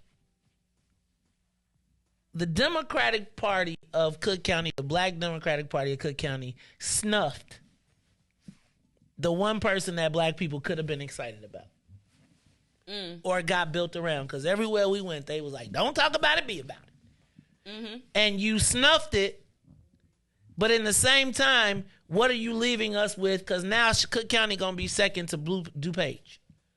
Who do you think they're going to be like? They're going to, and they're going to be going up to the white folks. Let's see, but you're right, because I specifically went in there not to vote for him.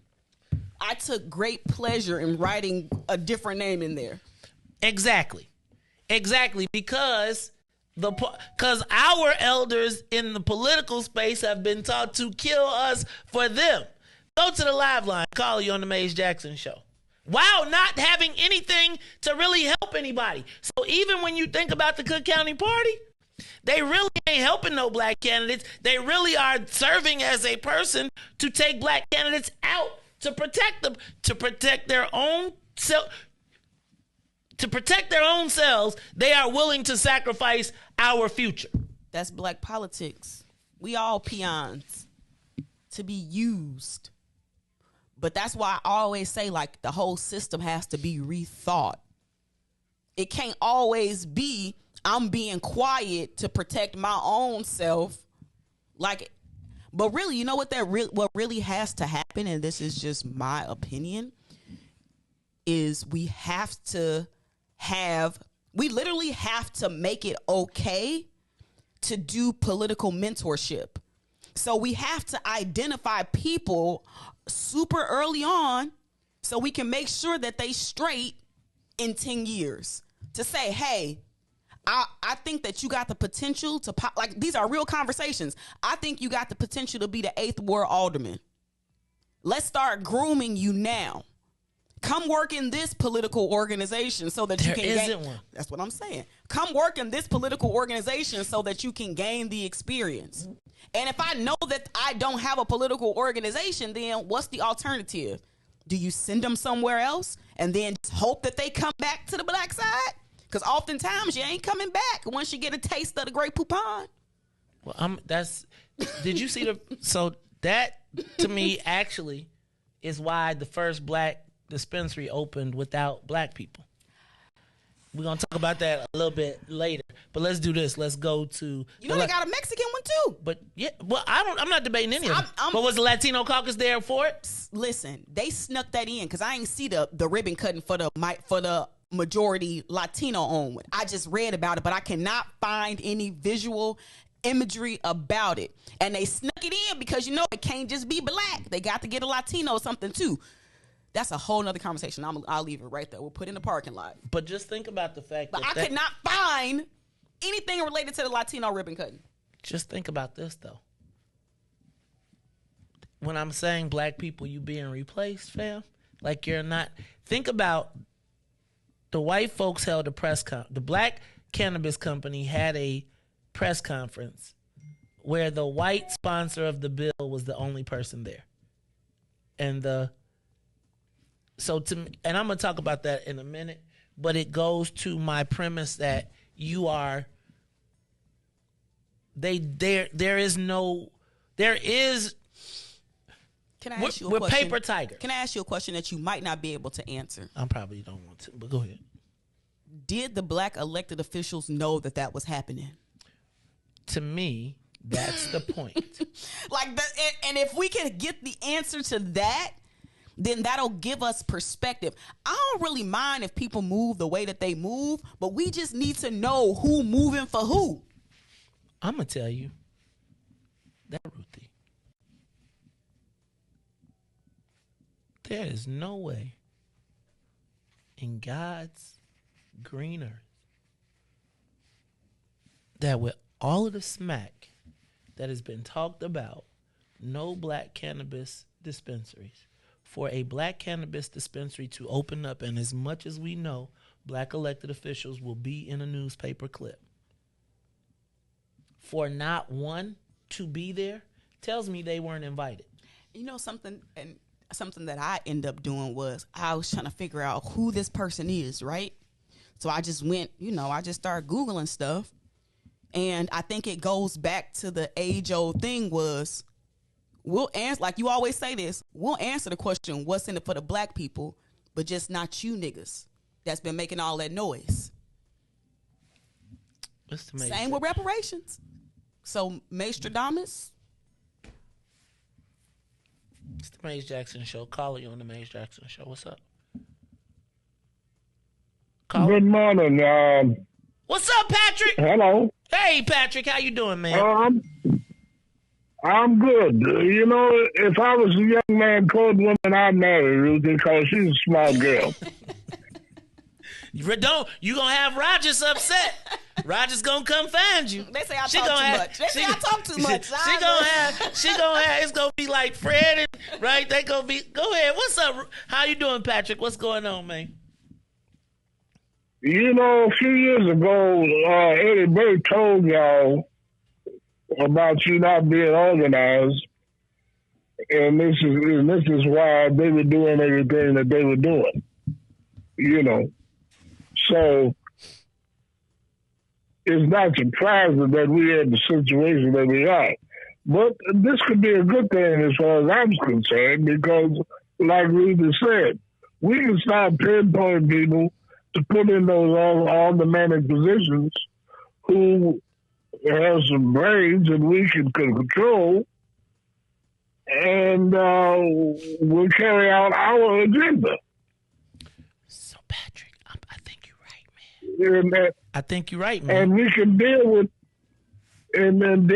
what's just purely local and our economic situation.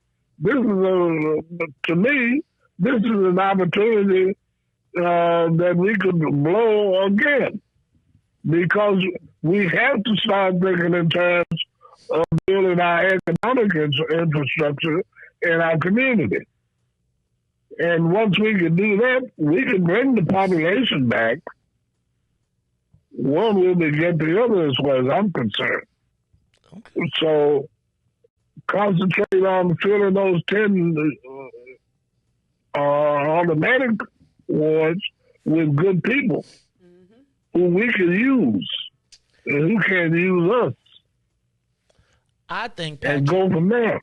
You must have been looking at my paper before I erased it, because I said I was going to do that, but then I'd be talking about the secret plans, and then I'd be on the radio, and y'all be talking about the secret plans on the radio. So, Patrick, man, I know we're gonna have to get us a super secret Zoom link for our elders so they could come in and put their pieces in. But yeah, some of the stuff we gotta talk about is on the radio, cannot be done on the radio. But I gotta tell you, man,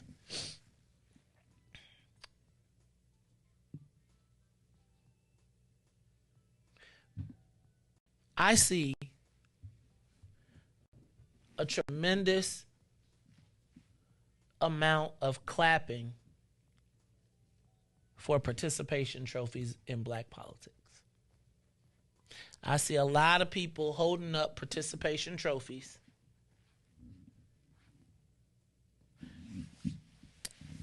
Like, I got the stat. We lost, but I got the stats. But look at my stat line. You know what I'm saying? Like, the black community lost. If you are a politician, right? And your game is to score points, and you got the lowest points turnout. You won, but you are the lowest point scoring turnout in the last 10 years. Do you celebrate that? Yes, because under the way the system is currently you're doing what you're supposed to do.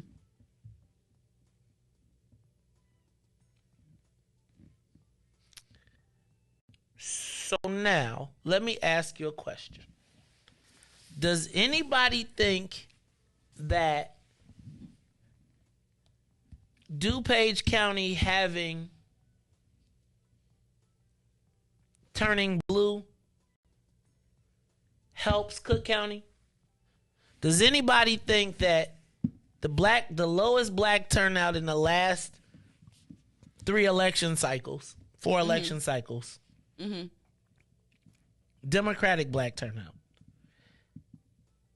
helps black people in Cook County? Because do you think that black Cook County with 36% turnout is going to be the focus of state resources and city county resources? Probably not. And so even as they are championing the fact that they won, like if I look at a Cook County elected official and I see that your or a black elected official and I see that y'all was 36%, I'm going to where the people turned out for me more, right? Which means that's where I'm going to focus my efforts. Now, that means that I'm going to be focusing on winning more of their space. Even as you decrease, now that I know I can win without you, even if you drop, that means I'm going to put more resources in DuPage County so I can keep on finding black people. We got a black Democratic committeeman from Bloomingdale. Shout out to Mike Brown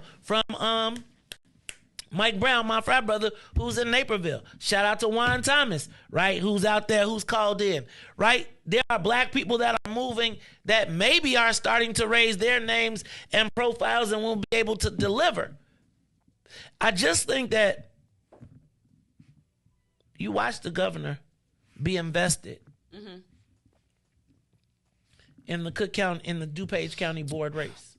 So at some point, you know, black people, we've been so tied with the Democratic Party that, you know, it's been indistinguishable.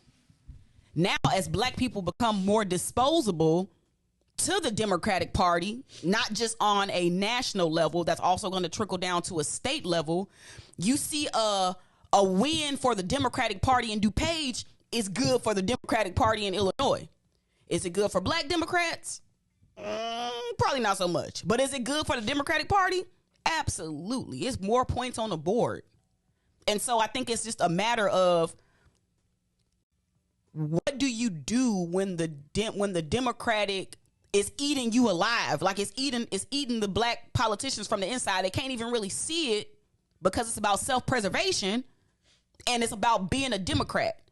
And the Democratic Party picking up DuPage is definitely not a win for black Cook County. For everybody else, cool, because it's more Latinos or Hispanics. I'm not sure what word we're using. It's more of them in DuPage than it is black people. Like by a large percentage, 13 to 14%. I think I just read. So I think it's a win for everybody in terms of the Democratic Party, just not black people, because y'all know the Democrats been starving us out for a minute. You finna get starved even more. And it's like, but you celebrate, right? Like, let your TikTok it away. Keep on. What y'all gotta go? How to do like, that what you supposed to do? Ain't that how the TikTok thing go? You go. My grandbaby did it. Anyway, y'all, it's the Maze Jackson Show. We'll be back after these messages. The Maze Jackson Show will be back after this break. I love being black. Do you love being black? Yeah, I love being black.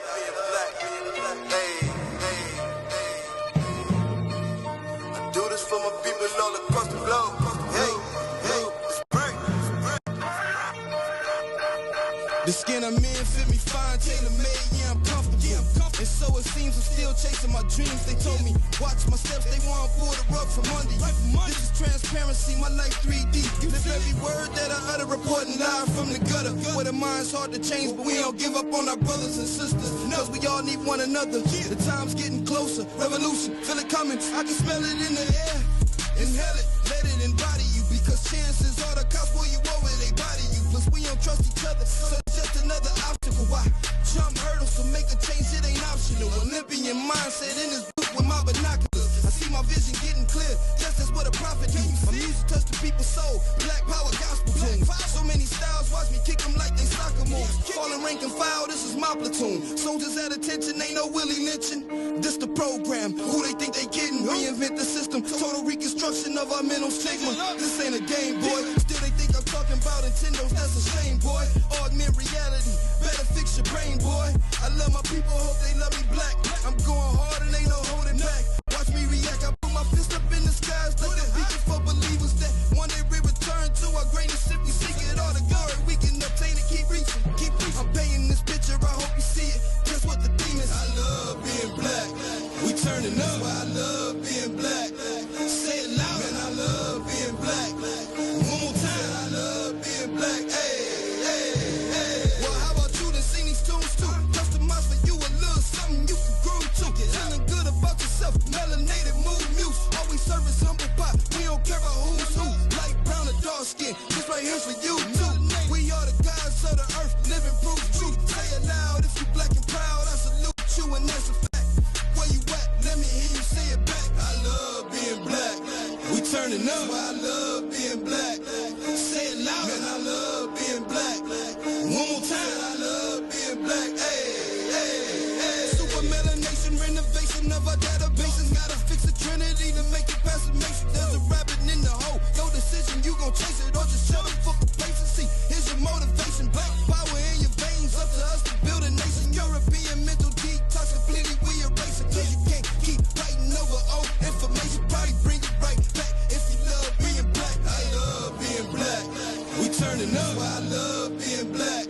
Say it loud. Man, I love being black. One more time. I love being black. Hey, hey, hey. I do this for my people all across the map. Even for the ones who don't identify with being black. Hebrews the best elixir. Go ahead and try your batch. It's true serum, I let loose spirits. The ancestors speak through me. I spit the truth. Hear it. Broken souls here to re-engineer them so that they fearless. This precious atmospheric as the hell is spinning. Trying to strategize a way so we can start winning. It begins with pride of yourself. Back to the May Jackson Show. You are listening to the most dangerous show. This is What's in It for the Black People Radio. Mays Jackson. Mays Jackson, the most vociferous advocate for black people in the world. For Ruthie Moore, for Ty Stroger, I am the host of the Mays Jackson Show, asking every single day, what's in it for the black people?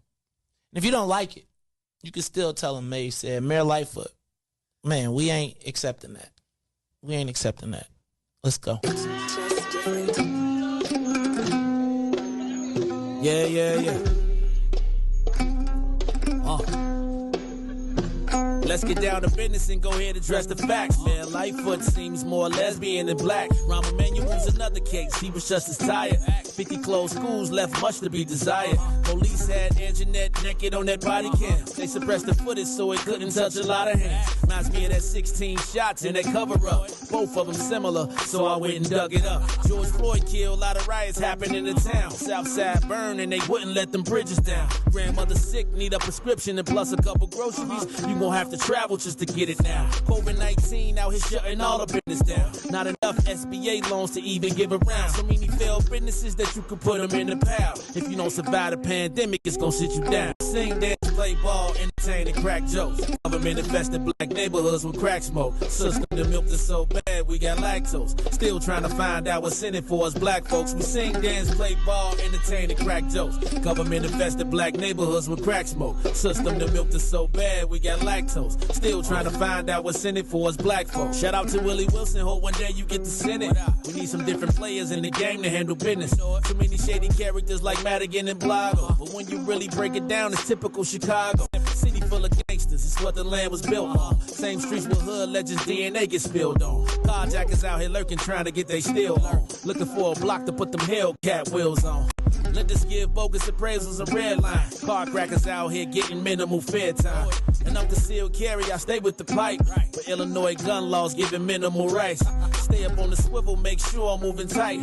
Check all of my mirrors when I pull up to the light. Pick my homie up from out of town, man, he caught a flight. He was hella nervous, told him, shorty, this a way of life. We sing, dance, play ball, entertain, and crack jokes. Government infested black neighborhoods with crack smoke. System that milked us so bad, we got lactose. Still trying to find out what's in it for us black folks. We sing, dance, play ball, entertain, and crack jokes. Government infested black neighborhoods with crack smoke. System that milked us so bad, we got lactose. Still trying to find out what's in it for us black folks.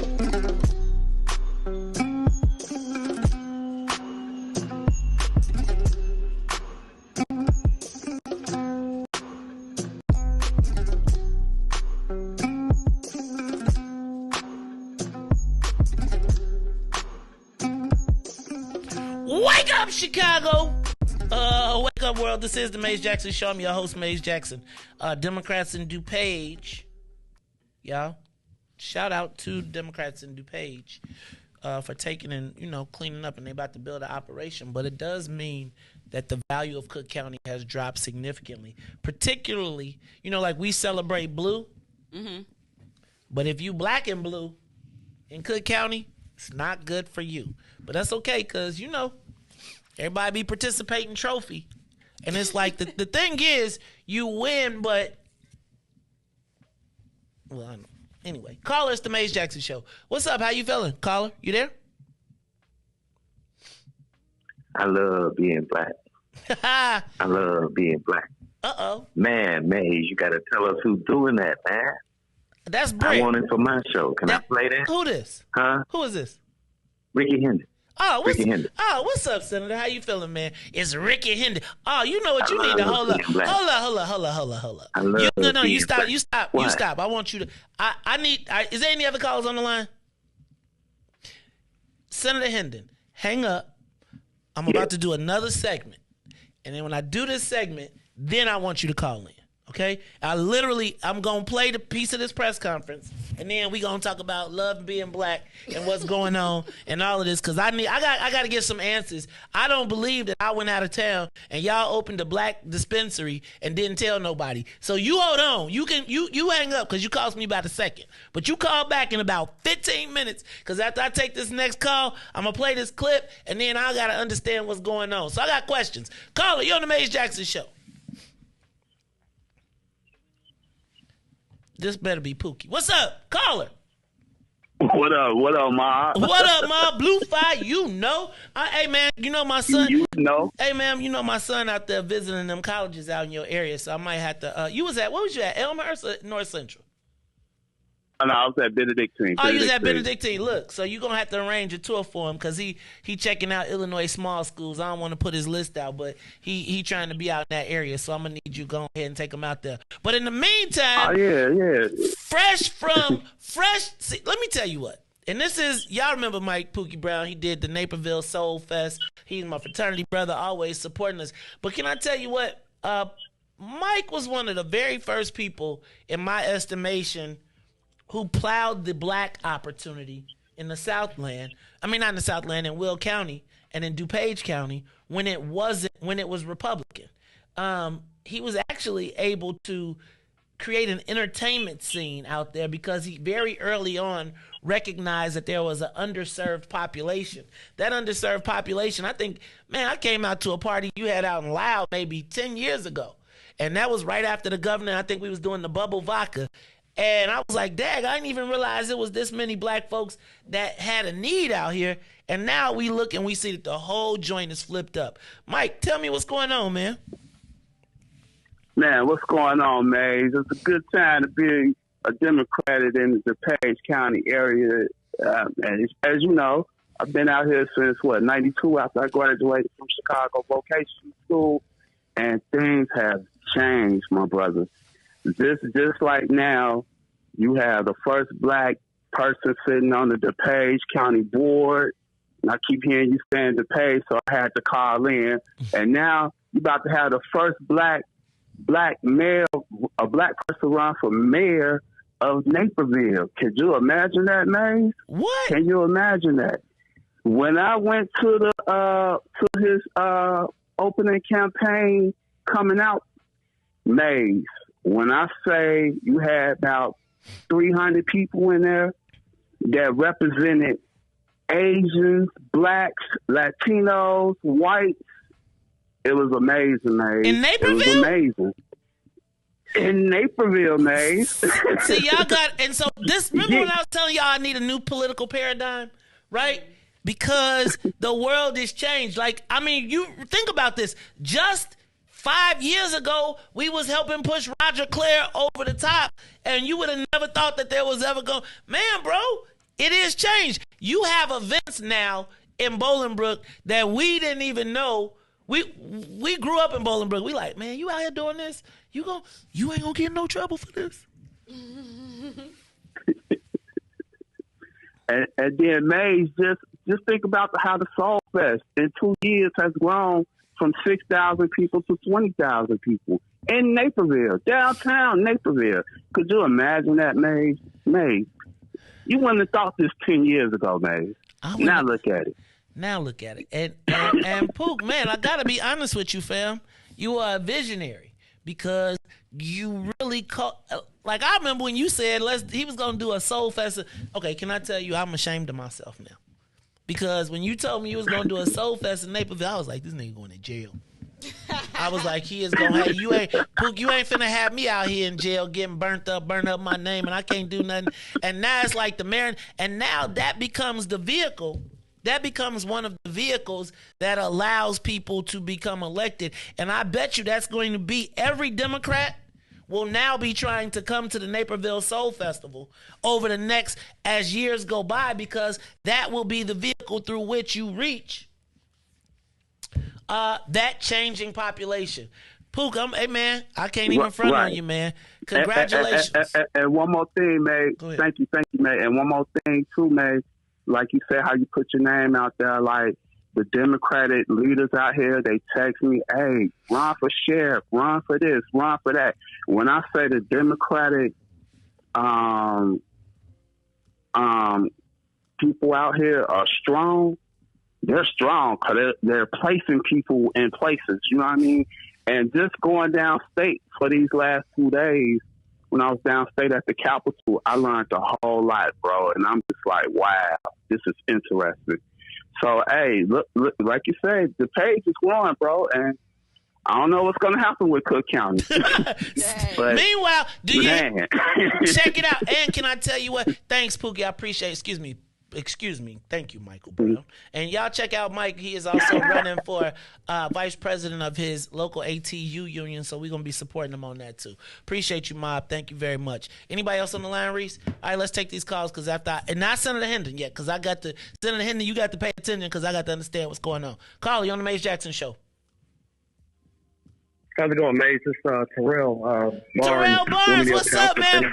Blooming, what's up, man? I didn't even know there was no black people out there. And now how you a township committeeman? What the hell? Y'all done turned the apple cart over. We might have to come to DuPage, man. What's going on? Out here putting in work. My ears are ringing. I'm going to listen to the show. So, yeah, I've been involved in DuPage politics for a long time. One of the vice chairs of the county party. So, we turn it blue. I'm hearing some of the good feedback. Your last caller about that festival, and that's a big one in Naperville. So yeah, it's pretty good. Good to hear. So, hey man, Terrell, is there space for black people out there, man? Because in Cook County, they don't like black people that read and count in Cook County. Is it a space for black Democrats that can read and count and maybe DuPage County? Some kind of opportunity, man. Because it's tough out here for the people. I got the first African American elected to the county board. Mike Schultz ran his campaign. I'm elected official, local level library board. All right. I mean, it's about the issues. You get out here, you run about the issues. Well, I'm gonna tell you what, Terrell. I want y'all to make sure that y'all stay on our radar. We love to have the DuPage County Democrats, especially the black ones, come to the show. Come in and talk to our people. We have a pretty broad audience out in that space. Obviously, I grew up in Bolingbrook, and I'm sure y'all coming for Bolingbrook next. So let's talk about it because it is. But I'm excited to see what's going on. I know Juan. I know Juan too. So when I'm hearing people calling in, it's like these are people I've seen, chopped it up with over the years. So hey man, it's a good thing to hear. We might need to do a statewide black political meeting, man. Touch bases with all the black folks that's doing something, because I think we need a black convening. And if y'all on the rise, we need to make sure that is something that we are part of. Like we want to make sure that the tree grows right. We don't want to be excluded, and so I love the fact that you are getting candidates elected, that you're getting them on the boards and you're placing people. So we got to talk about that. I appreciate you, Terrell, and let's do this. Let's figure out a time for you and particularly the black Democrats from DuPage County to get on the show, because I do think we need to introduce you to the people. Appreciate you, man. Well, let's do that. Have a good one. All right, Riis. We got any other calls? That's it. All right, Senator Hendon. So I gotta tell y'all, I'm upset with Tyrone Muhammad. I'm upset with Senator Ricky Hendon. I'm upset with with Doug Kelly. I'm upset with Kiana Hughes. I'm upset with Craig Moore. I'm upset with Edie Moore. I'm upset with Victoria. I'm upset with every black cannabis advocate. I'm upset with I love me some JGB, but I'm so upset with her. I'm upset with Riis. I'm upset with Ruthie. I'm upset with my sister. I cannot believe that y'all let a black cannabis dispensary open. I'm upset with the Black Caucus in the city, county, and state. I'm upset with black elected officials. I'm upset with the black activist community. I'm upset with the black advocates, because y'all did not tell me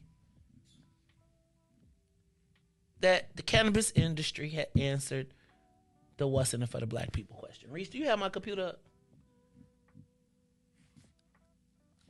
up?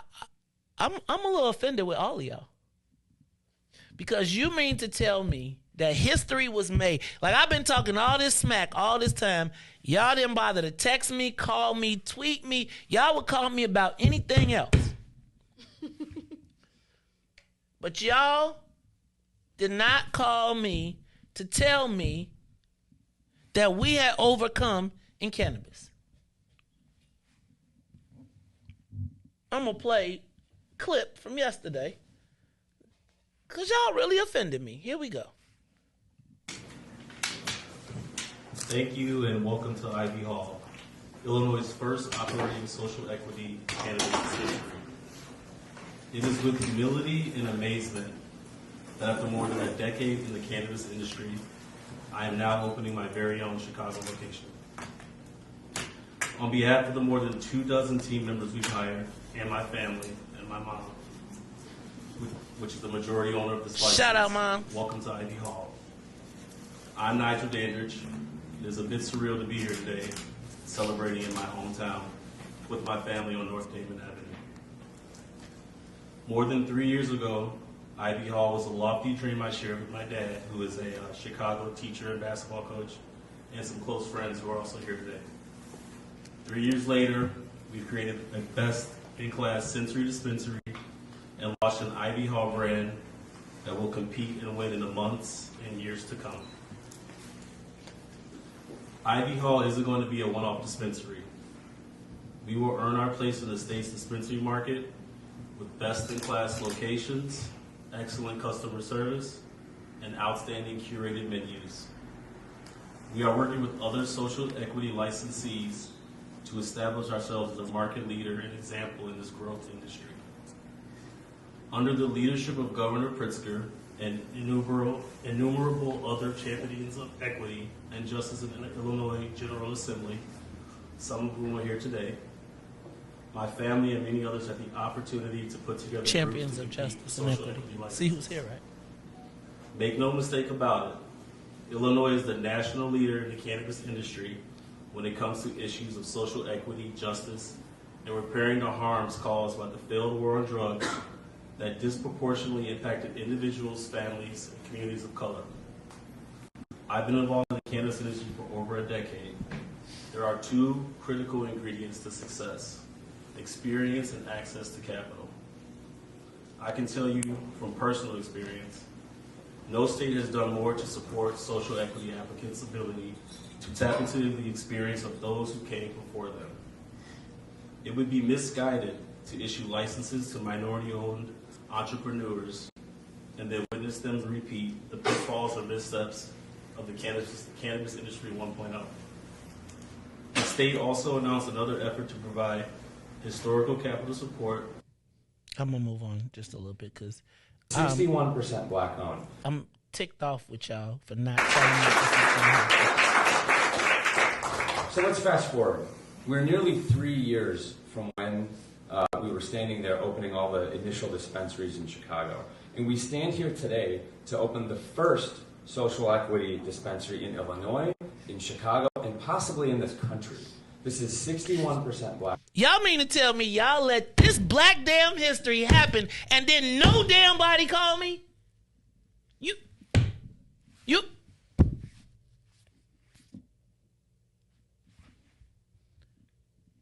I'm disgusted. And just think about what we are accomplishing here, in Bucktown. This is incredible. And so, Nigel, what you were doing here, I hope you know that it is special. And I will say, from the mayor's standpoint, this day is also possible because of city policy. Because we were very intentional to make sure that we had the right zoning framework so that we would not have too many dispensaries in any one area while the social equity licensees got licensed. Did you hear the other story in the paper today that there's four weed dispensaries downtown within 1,500 feet of each other? Got capitalized and got open. And so we made sure to take great care and effort to have the right zoning policy, as Nigel mentioned. And so that's why we were here, on this very busy commercial corridor that needs this dispensary.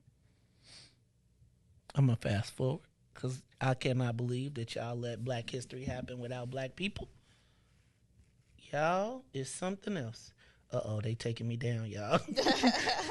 They taking it down. But I'm just saying, please. Dispensary, Ivy Hall. Hold on, let's go back. Shame.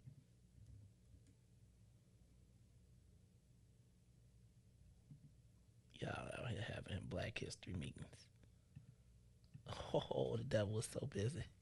Oh, Ruthie, they're trying to stop us. My thing is this, though. Like, I am... For weathering the storm with us. I am very much looking forward to making... I'm trying to get you to the beginning.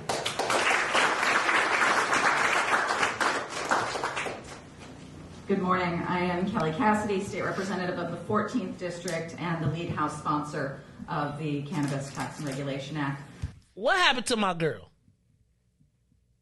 When they took the pictures... Who you talking about? Which one? My girl, JGB. Remember there was the black women in the... Remember... How y'all got black history with no black people? I am offended that y'all did not... Cause, man, it's people of color. No. 3 years is way too long. I'm not gonna lie. We expected litigation, we expected hurdles, we expected challenges. We did not expect a perfect storm. And so thank you for hanging in.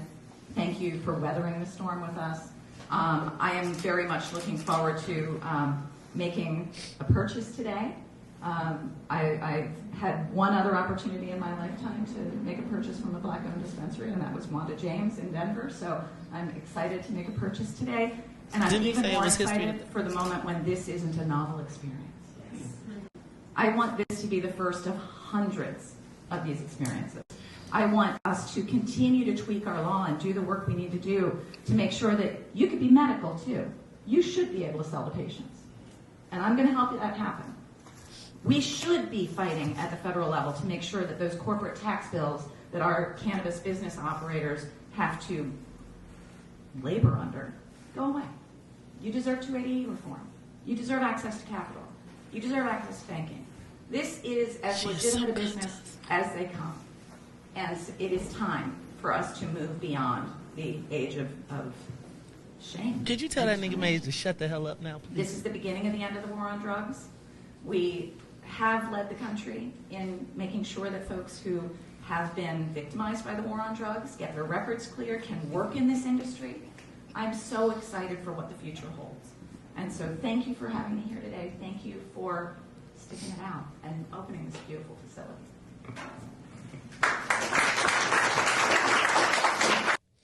Illinois, the state where you have black history without black people. Shout out to Ivy Hall. I am ecstatic that we have the first black-owned cannabis dispensary. Mm-hmm. Now, I must tell you that I thought it was a great day I think that this would be a great day for all of us to celebrate. Mm-hmm. Like all of us. To me, I feel like Ruthie, this is, here, let me get you to see the ribbon cutting, because I want to make sure that we got the visuals. Okay, ready? You ready? Check it out. Here we go with the ribbon cutting.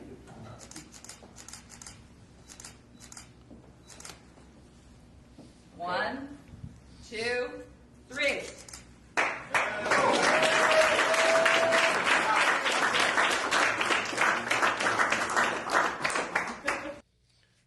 Black history with no black people. But I feel like at least they addressed every issue that we would have brought up. Yes. The one thing, without me diving too deep into this, that I feel like I might have an issue with is him saying you need two things to do it. You need experience and capital, right? So I said, okay, that's interesting. That's a very interesting two things for him to say. Why he's saying that? But as I look further, Ivy Hall got other locations about to open up. I almost feel like the first black dispensary should have went to somebody who did not have skin in the game in that way. So let me do this. I'm happy for the black cannabis dispensary. Yeah. I'm shout out to Ivy Hall. I'm happy. I just thought that maybe this moment would feel a little different. Yes. I thought that it would be a point of jubilation. Mm-hmm. And I did feel like to me, this is governor worthy. This is Black Caucus worthy. This is the mayor worthy. This was history. And I'm just disgusted that all of the cannabis activists, where's the advocacy groups? Y'all bogus. Y'all are bogus as hell for not telling me that this happened. And I'm just disgusted with y'all. If I would have, I'm disgusted. If I would have known, I would have been there supporting. I'm going to get. I'm not sad. My cousin probably gonna go there today. Caller, Riis. Wait. Well, hold on. So did we get Senator Hendon back? Senator Hendon, I'm disgusted. I must be honest with you, brother. I cannot believe that I have been trying to advocate for you all for all of this time. Y'all have a black cannabis dispensary open, and you cannot. And y'all ain't even call me and tell me. You ain't invite me. Y'all ain't invite me to the party. Y'all ain't roll one, nothing. Y'all ain't call my cousin. I'm disgusted, Senator. How come you did not invite us, brother? Did you see me there, bro? Look at the picture. Was Ricky Hendon there? No. I'm happy for them, but they're not part of the alliance. They're not part of our alliance. And we didn't just do it for people in our alliance. So I'm happy for Ivy Hall. But they not part of our group. They benefited, and that's fine. Some of us did activism, and when I opened my zoning hearing is today, by the way. So pray for me and Portia Mittens that we get through. I'm gonna have Kim Lightford and Bashan Ford cut my ribbon because that's who carried it for my people. So I didn't call about cannabis, but that's why I wasn't there. They didn't invite me. Okay, so let me say this again, 100%. All blacks don't ride together. So I'm not. They not. Oh, I don't want to have any. I don't got a problem with Ivy Hall. Like I don't. What I do. Yeah, they cool. They cool. What my question is, Senator, is how did Black history occur? This is the first one, man. Like I love you to death, and I love the fact that Senator Lightford and LaShawn Ford are gonna be there. But this is the Black History moment. I'm not tripping on yours at all. But I guess my question is, how does this happen with, like, I felt like there was four champions of the cannabis industry. I think that whenever it's an issue about jail and something like that, we got black people standing up. But we are talking about the economics that we talked about, and there's like no no Black Caucus was there. Like, this to me, sir, is the win. How did that happen? And I'm not even dissing you for... did not invite. No, I'm saying maybe, remember, they invited who they wanted to invite, Sam. You know, I think Black Caucus members would have been there if they had got invited. You know, I wasn't there because I didn't get invited, but I wish them well. I wish them all the joy and finances and money in the world. And they did hit on some of the issues, even one that I'm dealing with, you know, trying to have somebody right across the street from a social equity applicant. That ain't supposed to happen. But I'm happy for them. I want to celebrate today, but I had to answer your question honestly. That's why we weren't there. Okay. You got to get invited to show up. You know what I mean? They invited who they wanted to be there. So, Senator, I guess my thing is, and this is me,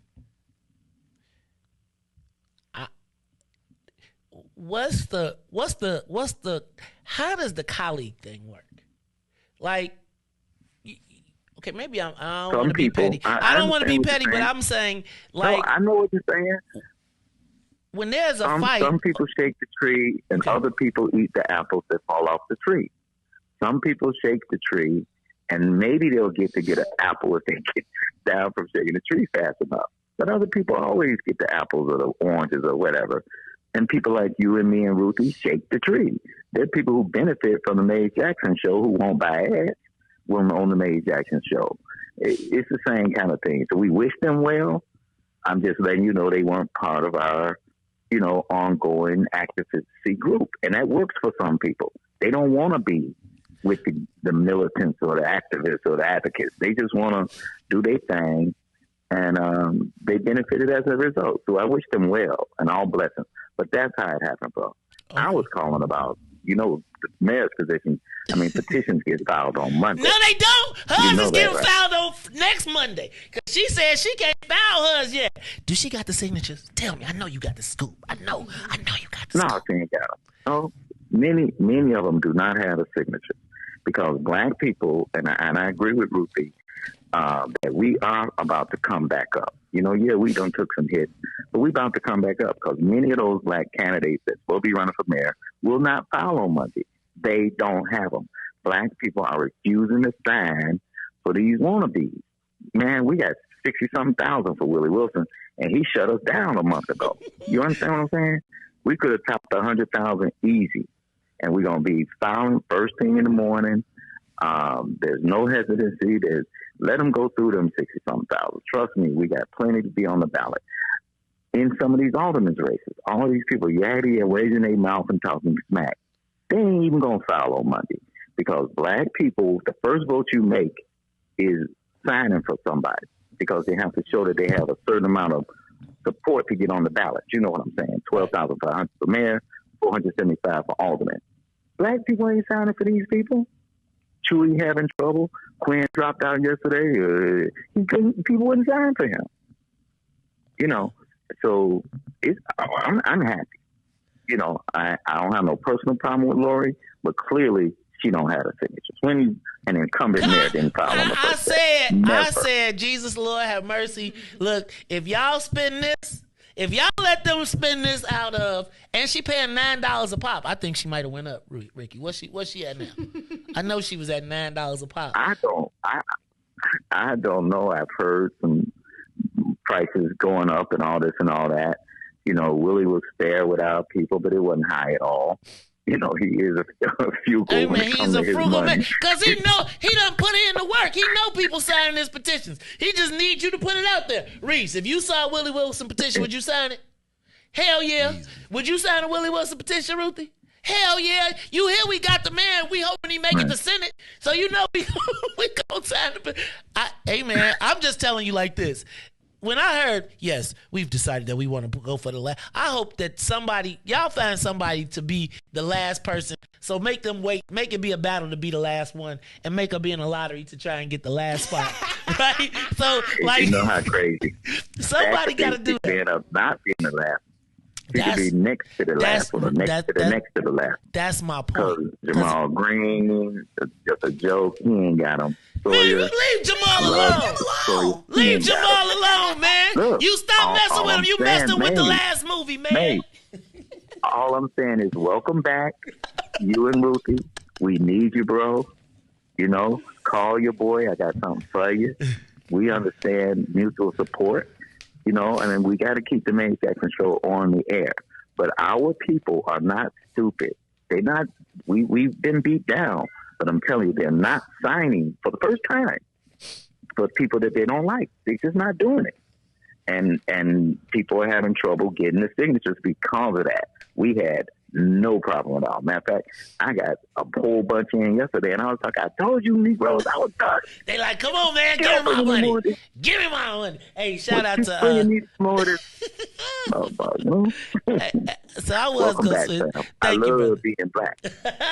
I want to know who's singing that. That's Brick, man. It's Brick. I want to know who's singing that. It's this dude named Brick. It's on YouTube. Put it on my show? Yeah. You certainly can. Oh, YouTube. That's okay. New Era. Yeah. Reese, put it in the chat. Look in the chat. I see you in the chat. He'll put you the name and the link in the chat. But definitely, it's called Brick. Show brother some love, man. Hey, man. All right, bet that. I appreciate you, okay. man. I appreciate you. Good luck for all the dispensaries, including Ivy Hall, and pray for me today, y'all. All right, man. Hope you get your zoning. We want you to get your zoning too. All right. Shout out to. Look, let me be 100% clear. I am ecstatic that Ivy Hall has created Black history. My challenge is, and I don't hold the publicist responsible for this. I don't hold Ivy Hall responsible for this. But Ruthie, it's like, part of the reason I don't never really talk crazy about the lady, even though she be doing crazy stuff to black people and around black people, and is because of JGB. So I try to be cool enough so that I don't, because it's like if I talk about your friend, then it puts you in a jam, so I stop talking about your friend. But when I see your friend do you wrong, I can't be madder than you. And so I gotta, my expectation is, Ruthie, if there's going to be a cannabis signing and I know that the black people are kicking your ass and I got one in my dispensary, I'm gonna call you and say, my sister, come up and let's cut this ribbon together. Because guess what happens then? Then we all screaming ecstatic and we happy that it happened, and she shrinks to the back. But this goes to black people being replaceable. And this also goes to, if I'm Ivy Hall, I ain't asking no questions, damn it. Let's cut this goddamn ribbon. It's the expectation that you have of your colleague to say, hey, y'all, I already opened up all of these other dispensaries. I've been at all those. Y'all been getting y'all ass kicked by black people the whole time. You need to call the Black Caucus, and the Black Caucus need to be there. So if Ricky and all of them people should have all been called and said, fam, we breaking the door down. But it becomes two other people that get to rewrite our history, and once again we get saved. We have a savior. But then the thing that bothers me is we have to pretend to be happy about this. I am happy about this. That's the part that bothers me so much, and that's how they always get us. Because as black people, we want nothing more than to see another black person to be able to succeed in this multi-billion-dollar industry. That's what we've been waiting on. The black hundredaires to turn to thousandaires, to turn to millionaires, to turn to billionaires. That's what I've been waiting on. It is a bit offensive to me as a black person that has not one red cent tied up into the cannabis industry. Not one red cent for the first black dispensary to not be met with black fanfare. And I ask myself, well, why is that? And when I start to analyze the reasons why, it's hard for me to celebrate this because they always get us like this. How is it that somebody can be outside of the herd, still succeed and eat? We ain't going to take that? Cause what you gonna do? We just gotta stand over there, stand in the corner and watch them eat. And you bet not say nothing. Cause if you say something, I'm gonna cut you off even further. But it's hard for me to watch people sit in front of me licking their fingers after they just ate. I'm hungry. And I gotta. We should be offended. I'm going to tell you. So let me tell you what be offensive to me. Because I'm celebrating Ivy Hall. I'm not. What be offensive to me is when it be birthdays and the black people who getting screwed over be like, happy birthday. We love you. Thank you for your... What? Sis, it's been 3 years since y'all eat. Y'all still got to do the happy birthday? Like, y'all still got to be like, it's all good. Fam, it's not all good. Like... How can we be happy about I'm this? happy. We can. It's Black History. But it's not though. It is. It's not. It's whack history. And we keep letting them rewrite these narratives, and we just gotta stand there and. No, I'm not doing it. I'm not doing it. So this is me. I have absolute, my ill will, not my ill will. My challenge is having Black history with no black people. They should have even called it that. They should have just, don't use black. Like, just come up with something else. Just say we opening up the first minority one or something, like, because it's social offensive. Equity. But it's the thing is, it's that back to the whole thing, and it's kind of like. That's why it wasn't no people, because they knew people wasn't finna really be feeling standing up there clapping. So it was like, let's just X them out. Like you said, they don't need black people. Because normally, we happy to get in the picture. But I think this time, maybe possibly people knew it was like it's a little shaky. They know it's a little shaky. It's Black history with an asterisk.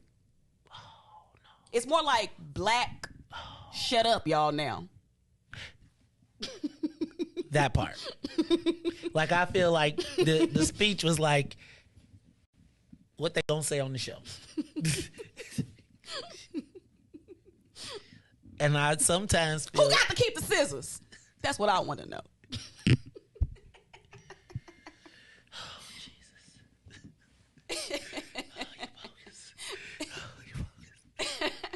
Look. But but I'm telling you, it's a conundrum, because I want black people to be abundantly wealthy, to extract wealth from this industry. But it's like, what does that look like? And I don't really like the way this would look. And I know this is just the first of many. See, that's why I came with you. I'm around here. So remember, I told you, I am for everybody black. My challenge with this whole thing is I don't like people to phony kick it with my people. Let me tell you. If anybody black comes under attack, I tell you all the time, I got their back. I take this as a slight. Because do y'all remember the first time we talked about cannabis when I was at the other station, and it was two white ladies who were on, it was Kelly Cassidy and it was Senator Staines. And they called in and they were telling me about the legalization of cannabis. And I was saying, and they was talking about 11 people out. And I said, don't y'all think this is kind of crazy that y'all talking to me, two white ladies are talking to me about cannabis? and y'all ain't got no black sponsors, nobody, et cetera, et cetera. And then Senator Hutchinson and Representative Gordon Booth became the black counterparts. Mm-hmm. Then as we moved it forward, remember Kim Fox was brought up and they had the big old press conferences and all the black women were standing up and they were talking about talk about criminal justice reform. Right. Not the shmoney. Right. Meanwhile, they were all written in laws where they couldn't be in, and then the senator... Hold on, say that part again.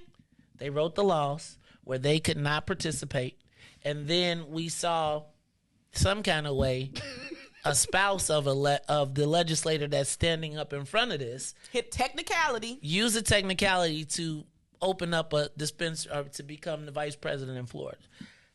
I let all that go, right? Like, I'm letting all that go. But then to be like, sis, you just did a press conference. You didn't invite none of the black people that stood up there with you as we done thrown rocks the whole time. I've had to be quiet. Like, realistically, I really, like, Toya and all of them are mad at me, right? Like, all these people mad at me because we got played in the cannabis joint. And now when they have a chance to open the joint up, they don't invite you? Like, nobody black that's y'all cool with, if it's a birthday post, y'all talking about my family, my love, my whole thing, and nobody got an invite? Please tell me y'all said y'all wasn't coming. Please tell me that somebody said that we got the invite and we ain't coming. And here's my thing. You're not going to ever see me criticize Ivy Hall at all. So to me, if black elected officials showed up, whether it is, you don't waffle on your friends. If this is the first black dispensary, right? Black people as a whole, inside the herd, outside the herd, right? If we embrace it, they don't get to get away from us. But this is the case of, can I also tell y'all though, this is the case of why I used to say the answer is to go where the black people are not. Ivy Hall was probably smarter to work with Kelly Cassidy than somebody black. Realistically. Smarter in terms of... You want to get to your goal. You better shut up. Black people will tell you... No, here's the deal, though. Black people will tell you why it cannot happen. Mm-hmm. White people... You heard us say, I'm going to change the laws to make it happen. Black people are steady telling you what they can't do. How does the white lady deliver the first black cannabis dispensary? Access to capital. Ain't that what the thing is? Ain't that how they starving other black people? Shout out to my peoples. Hey, it's the Mace Jackson Show. We got anybody on the line? No calls. Anybody calling? Give us a call. 872-259-7474. I'm just mad that y'all let Black History happen. Shout out to my man Glenn who kept me informed. And I'm so excited to see. I might go to Ivy Hall today, 1720 North Damon. They said it's experience. Ruthie, it's experience. He sure said that. Hey man, that's him saying to all you other blacks, that get your game up. Step your game up and get your weight up. Caller, you on the Mace Jackson Show. Caller. What's good, family? What's up, Ruthie? What's up, Reis? What's up, bro? What's up, Devo? How you feeling, man? See you tomorrow at 10:30 at Obsidian. Definitely salute to everybody, that's running for these offices, man. If you all have time, donate your time, donate some money, donate your time and some money to support people. We got to support the people that have the courage to go out there and put themselves out there. Secondly, I would like to say, I'm not from Chicago. Clearly. And I know I'm not from Chicago. Clearly. Right. Now, but watch this, though. In Chicago, which is basically like, downtown Mississippi, how is it that a black-owned dispensary can open, but no black people know? But y'all from Chicago. So some ain't adding up, bro. So I think, I feel like that's the slight Chicago diss. You real close to bears them. I mean, but y'all from Chicago, but y'all know everybody else that's doing everything else, but nobody happens to know this particular person. But I'm gonna just say this. How about, after we go out and we collect these signatures, and we do the work. Why don't we go to this place and check it out? I mean, everybody got a cousin. You know what I'm saying? So, we do want, hey, also I just want to say salute to you, bro, for staying on code, because it's really about supporting them. But, we'll have a discussion offline about the logistics of it.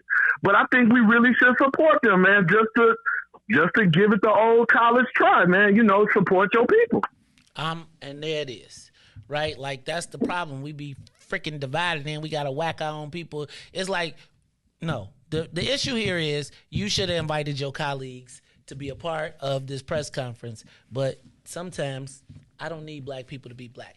Thank you, Devin, and I'm glad you got real close. Anybody else on the line, Reese? Let's take the calls. Call you on the Mays Jackson Show. What's up?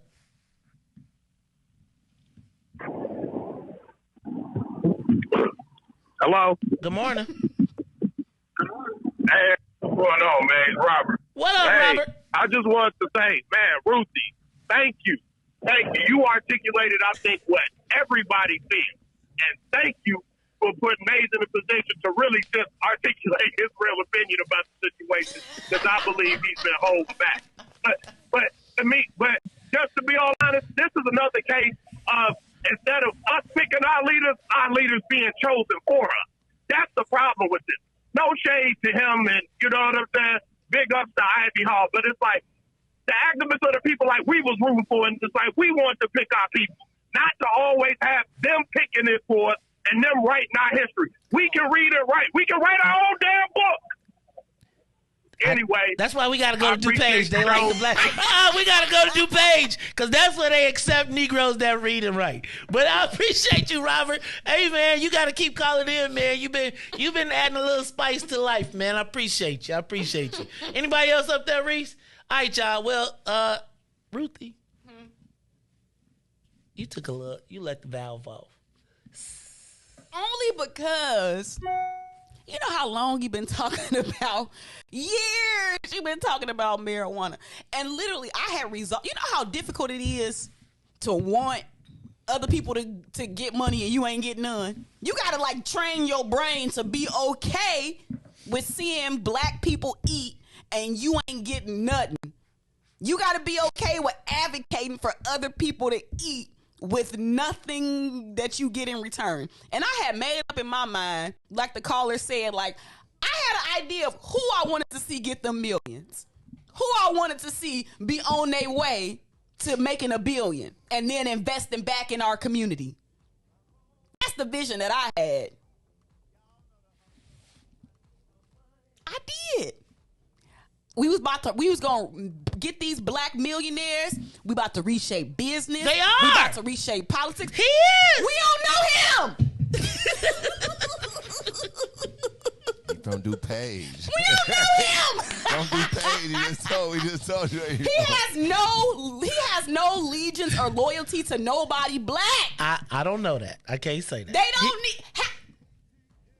Hey, man, that's like. Man. It ain't right. And it's really nothing you can do about it. And I want so bad to go and use my money to support because I love black businesses. But this ain't right. Why can't we ever pick who we want to be millionaires? Cause we not supposed to be reading and counting. Now let me just say this one more time. Cause I was trying to be happy. Maybe they would have sent some samples. Right, come on. Send me a press release. Send me some samples, damn it. Give me a discount card when I walk in, right? But here go the lick, right? I realize that part of the reason I'm leaving this is because I realize for my family, I'm never going to get picked. Because, like, if I keep doing this, my son is about to go to college, right? I can't not see that and be like, dang, y'all cut the black people out of black history. But I'm telling you right now, there will be a penalty. There will be black people that will be mad at me politically because I'm mad for them being cut out of their history.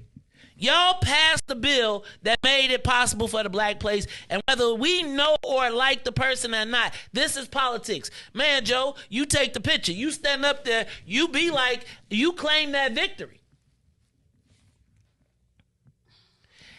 And guys, I promise you right now, they will attempt to punish me economically because I saw that, and I'm mad for the black person that got, the black people that got cut out of it. I wanted the Black Caucus to be there.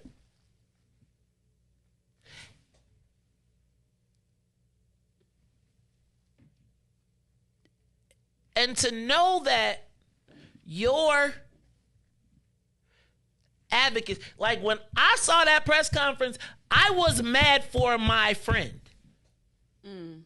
Not because of anything with Ivy Hall. What I was upset about was, man, Charlie, you've been taking L's on this cannabis stuff from black people all of this time. And now, and they've been kicking it over there. White folks is in la la land with cannabis. Oh, yes. They straight. The problem with cannabis is the black people not participating, and I'm upset because your colleague didn't say to you, sis, I'm about to do this. You need to come on up here and stand with me while we do it. Now, if it was to stand against Mays Jackson because he offended the Latino community for advocating for itself, I'd be bogus. If I was to point out that the lady who's in this spearheaded the letter against me, I'm going to be bogus. Nobody's going to say, hey, man, that dude stands up for us.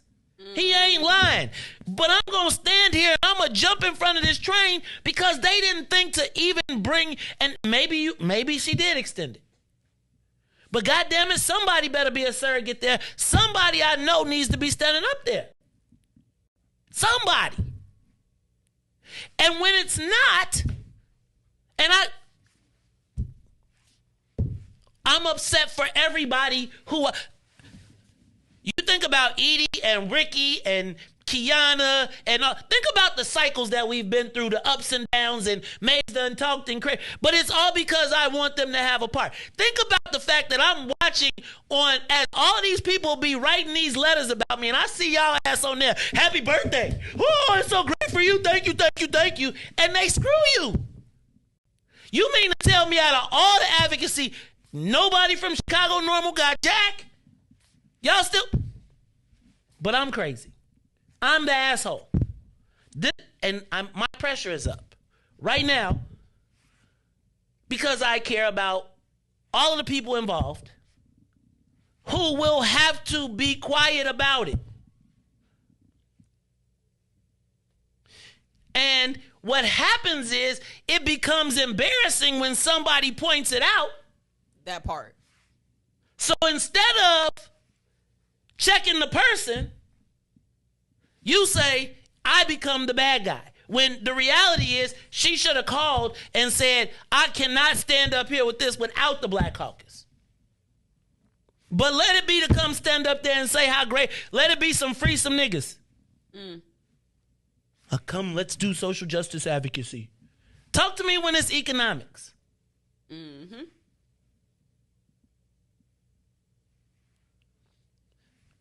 So you sign and lead a letter that says I'm anti-Semitic, but you're not anti-black?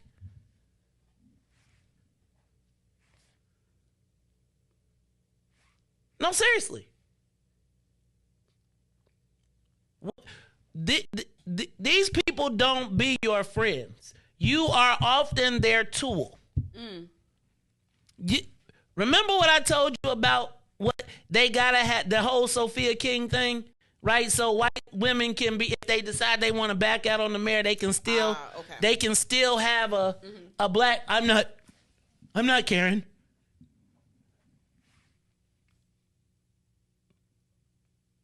So y'all celebrate these people. They walk in the room, y'all be grinning instead of everybody. Don't even smile, just have a straight face. What you happy for the birthday for? That part. What you trapping? What are you clapping for? Because you hope that's going to be the magic bullet that finally... No, you should see That was, here's what we think about you. This is, y'all will not answer what's in it for, we gonna answer what's in it for the black people how we want to answer it, and you niggas ain't involved. But just check this out though. This time, we all niggas together. Cause I've been the one, right? What Dave Chappelle say? Put your chain on. Take your chain back out. Take your chain out. Think about that. And the messed up part is, it's an embarrassing situation that because we got 36% turnout, your people are turning their back. So you can't really run to them.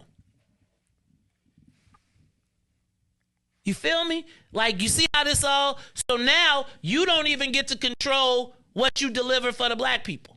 That part. I often talk about aldermen. I often talked about people when they used to say black businessmen never empowered aldermen, black aldermen. They would just go around them and go to daily. And so essentially, like, so while y'all been working through, like, essentially, think about this. So if all the black people working through the black person and they get nowhere, and the one black dude working with the white people gets their joint. But check this out though. Like, that's why we ain't on code, because that type of behavior is punishable by some. But in our current system, it's not. So back up. You get further by going against the herd. Go where black people are not. That was my path to success. But you say that's off code, but we can't even agree if water is wet. Because it depends. Exactly. How cold is it? And exactly. How green is it? How much money over there? See, but remember, in order to make it, you gotta have experience and you gotta have capital. The two things that most of these black people in Illinois don't have, and they know it. But here goes the crazy part. Or if you got the experience, you're banned from it by law. If you have the experience, so the best weed sellers were written out in the law. So if you had a cannabis operation, you couldn't get back in. Because why? Because at a certain point, if we know how to sell something, it's some drugs. Also, peep how, like, the people who it's almost like if you black and you want to make it in Illinois cannabis, you had to leave the state, go somewhere else, get your weight up, and then come back. That's what I kind of have been seeing. Like, the people who stay here, who try to grow their roots, pun intended, in Illinois cannabis, you almost had to leave and come back. Or you need to find you a white sponsor. Black people tell you why it can't happen. The white lady in the video said, "I'm going to change the law." And we know what is legislated. I am going to change the law for you my nigga? Or are you my nigga? So just think about that. Like, here goes the thing. Mays Jackson, as I have come to my epiphany, is always mad for everybody else, madder than they are for themselves. To my own detriment. This show right here will probably have somebody upset with me, even though I was in defense of black people.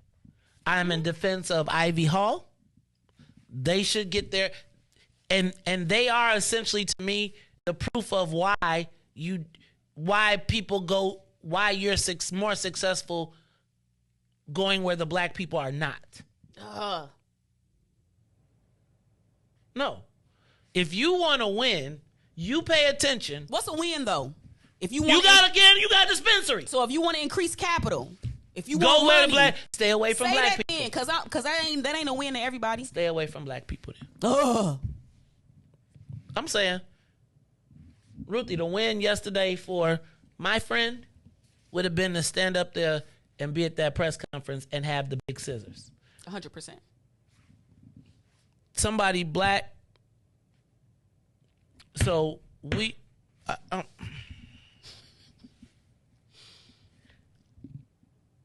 Do y'all understand why I can't keep doing this? This is self-defeating. Like, whereas probably if I wasn't doing this, I probably could get some. Yes, 100%. Well, yeah, I agree. But I think it's a balance. It's a hard balancing act that you're trying to play. So I can see why you like, I either got to go this way or I got to go that way, because I can't keep doing the balancing act. So I completely understand. Yeah, it's like not. But let me just say, I love activist Maze. Yeah, and so anybody paying tuition, right? Like, activist Maze has to die. Political Maze has to return. Activist Maze, we got 3 million activists. Mm-hmm. We are in the scenario we are in right now with this because we don't have political Maze. And I'm not going to say just political Maze. Mm-hmm. But my talents are best served not allowing us to get to a point where, if you never lobbied, mm-hmm.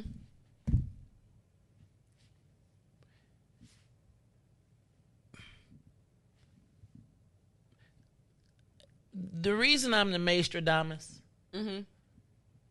is because oftentimes the things that I say, people don't believe me until they come true. Yeah. I sat in a variety of meetings. I tried to at least moderate and at least tried to provide insight from a legislative perspective and recognizing that there is a shifting paradigm and a way forward.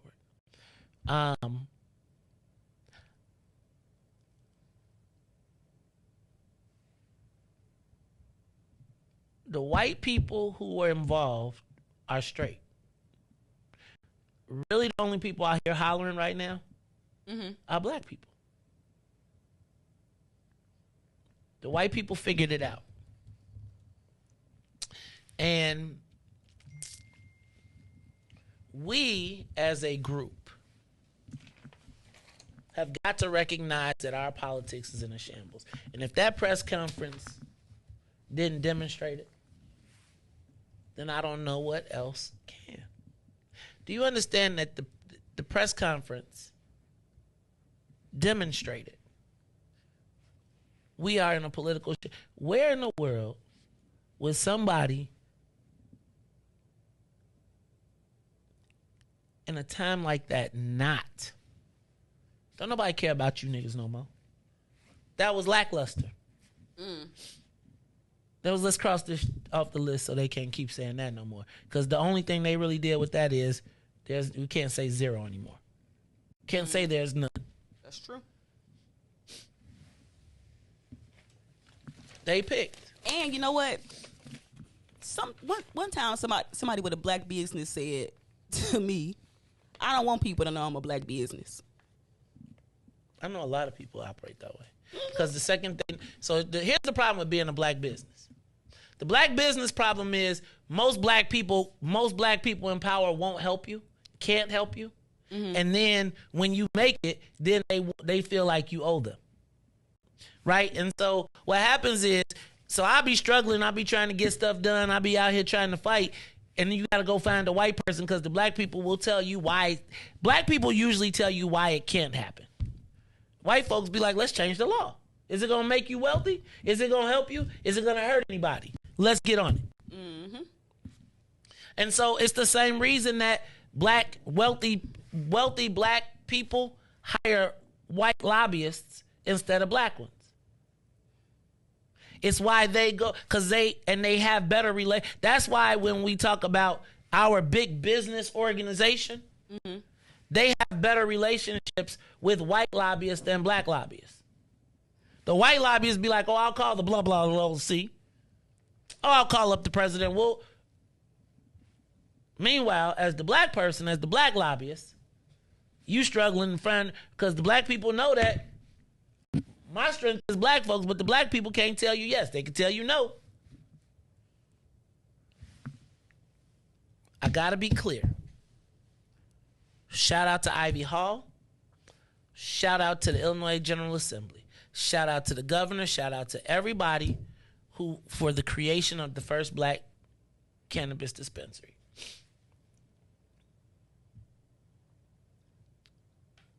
Shout out. All right, y'all, we only got a few minutes left because it is time. It is Friday, and I did not want to leave this Friday without telling me something good. So I do want us to tell me something good. It is Friday. This is the Maze Jackson Show. I'm your host, Maze Jackson. Got DJ Riis the Ruler and Ruthie Moore. Hey, y'all, it's Tell Me Something Good. Wow. Tell me that you love me. All right, it's Friday. Ruthie Moore, kick it up. Well, with the upcoming Thanksgiving holiday, I'm excited that we doing a jerk turkey this year. I'm so tired of regular turkey. You frying and jerking it? Nope, we getting it jerked. You can actually take it to a restaurant and get it jerked. I ain't gonna say the name of the restaurant because I don't know if you're supposed to be doing that. Oh, you take? Oh, they like bring your own turkey. Bring it in, yeah. Hey, I don't think they got. So I'm gonna be doing Cornish hens, getting them jerked. And we getting the turkey jerked. So I'm excited about that. That sounds like good. I hate turkey though, so but a jerk turkey? Well, you know what? They take it up a notch. Do y'all remember when Chef Jupiter came and brought the turkey to us and he had stuffed it with the butter and cooked the butter under the skin and it was like, you know what?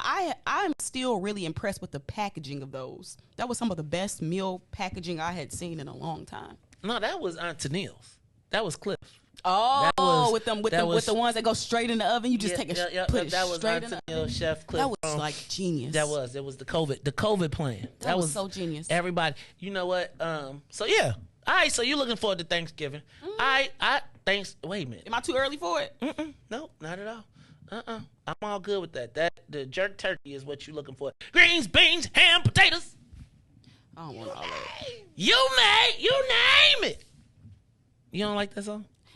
I need beans, greens, ham, potato. You know, people just blow it out. I know. Greens, ham, potato. What now? What you cooking for the meal? I thought about doing a macaroni and cheese. You don't know how to do macaroni and cheese. But I don't know. I might just, you know what? I wasn't trying to do nothing, but since you just brought it up, and I'm pretty sure my mama watching, I think about my contribution. Yeah, I'm going to buy a cake. Buy a cake? I'm going to buy a cake. That's why you ain't married now. I'm going to buy a cake for the Thanksgiving dinner. Nobody want a store-bought ass cake for Thanksgiving. What? I can get it from a bakery. We got some nice bakeries. Get you some sugar brown.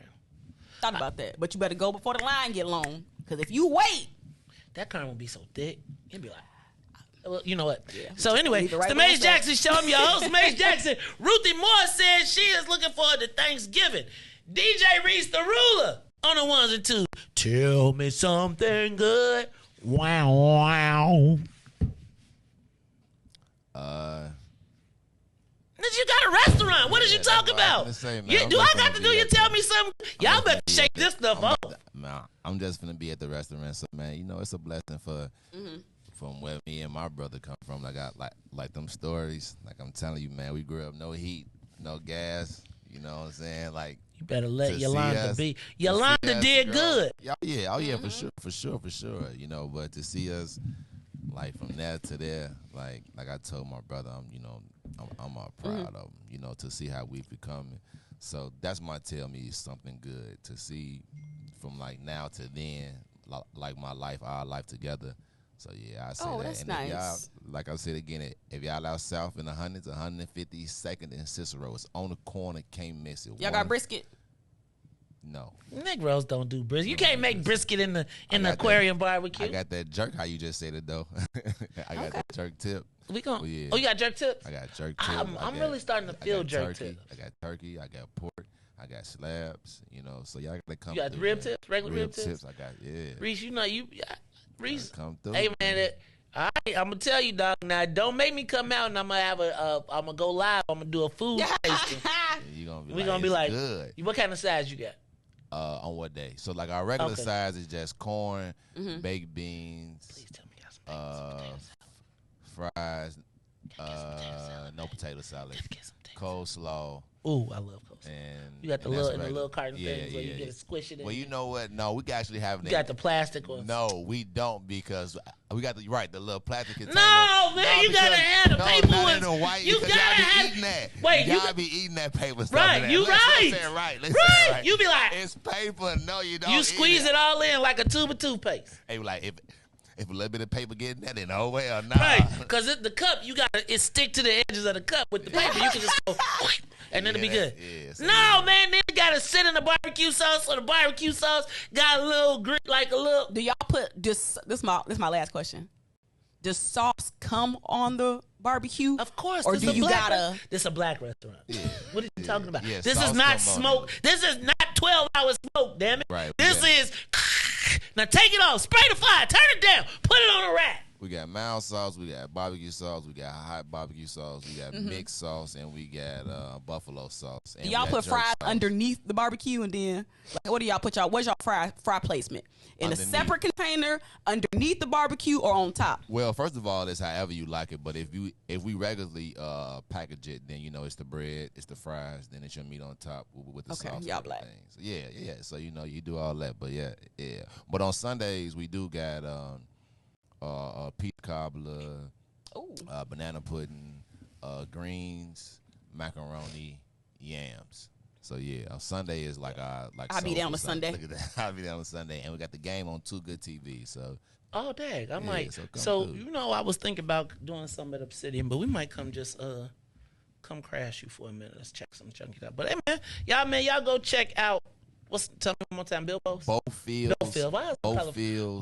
Angela Bofield. Bofields Barbecue and Bar. Where did Bofields come from? It's an old name that my uncle that used to grill called my older brother. So he gave us all names, and that was his name was Bofields. Hi, Reis. Now I'm gonna tell you, look, man, I'm gonna probably make this ride. It's gonna be right. It ain't hitting though. Reis. He a connoisseur. Reis. Nah, I'm putting you in the Chicago barbecue category though. You're not in the Texas barbecue, right? So I know I ain't got 6 hours of smoke, so I want a little crispy crunch. But don't cut my tips too small. I hate many tips where you got to be. People like them small. That's because they ain't got no damn teeth. Man, we ain't to please, man. When you order your food exactly how you like it, and we gonna cut it up like that. Ain't nothing pre-packaged, everything freshly made. Oh, we gonna get some soggy. Wait, this gonna be my test. Please tell me you do not have the white styrofoam containers. Please tell me you have the boats. We also have the boats, and then to go we have black carryout trays. I want mine in the boat. So here go Lick. Look, check this out. That's the whole point. I want the boat. I want it to be soppy wet. Like if I'm getting Chicago barbecue, I need it. I want the boat.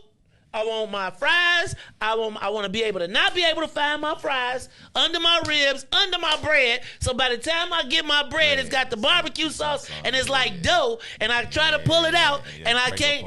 And it just be like, then you just be like, let me just sop it up. All right, Reis, I got it. I got expectations. Yeah, you're gonna come through and we're gonna definitely meet them. Watch. All right, so I have great expectations. So look, y'all, we going to Bofields. We're gonna get us some barbecue. 152nd in the Cicero. Is it big? It's big sign? The building, yeah. It's on the building. If you come anytime past 4 now, you'll see it'll be lit up. Look at that. They got the sign. Red. Look, in red. Yeah. But the Bofield is in red, and our restaurant is, of course, black and gold, like the outskirts and everything. But you got a splash of red in there, for our fire. If I accidentally drop a blue can of paint on your I'd be mad. Let me go in the bathroom and tag it. The signals was there.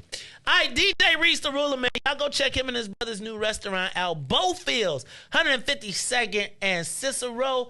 I'm going to be through there at some point. See, now that they were slick, see what they should have did is gave us a meal. We could have came and broadcast. Ooh. Right? See, but that's all right. It's okay. They'd be like, wait, you DJ Reis the Ruler? Then Reis could come from behind the kitchen and be like, here it go. 2 tips on the thing. Ding. Ready? Here it go. Hot meat. Pick it up. Here it go. Hot meat ready. How much for some rib tips? How about if I just get 1 rib? All right, y'all. All right, let me get this last two. Okay, so tell me something good Friday. First of all, I want to tell everybody thank you. I've been going through some mental anguish over the political and just my future and just how to deal with this cup that I want to be passed from me that I'm about to pour out at the end of this election cycle. But I do want to thank everybody that while I was out took time to reach out, express concern for myself and my family. So I want to thank you for that. I also want to tell everybody that there was a post that I posted asking for my friends from the Brook to pray. It's a lot going on for some of my closest lifelong childhood friends, people who have been in my life since before I was a teenager. And as they face those challenges, you recognize, your mortality. You recognize just all of the things and all of the blessings. And I am a believer in the power of prayer.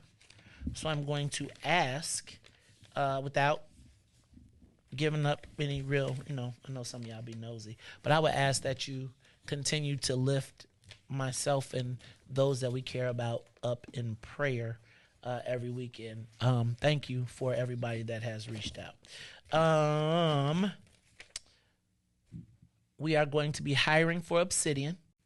I'm trying to get to the second week of December, so be on the lookout for the post. If you are interested and got some time, be looking for some people to be working there.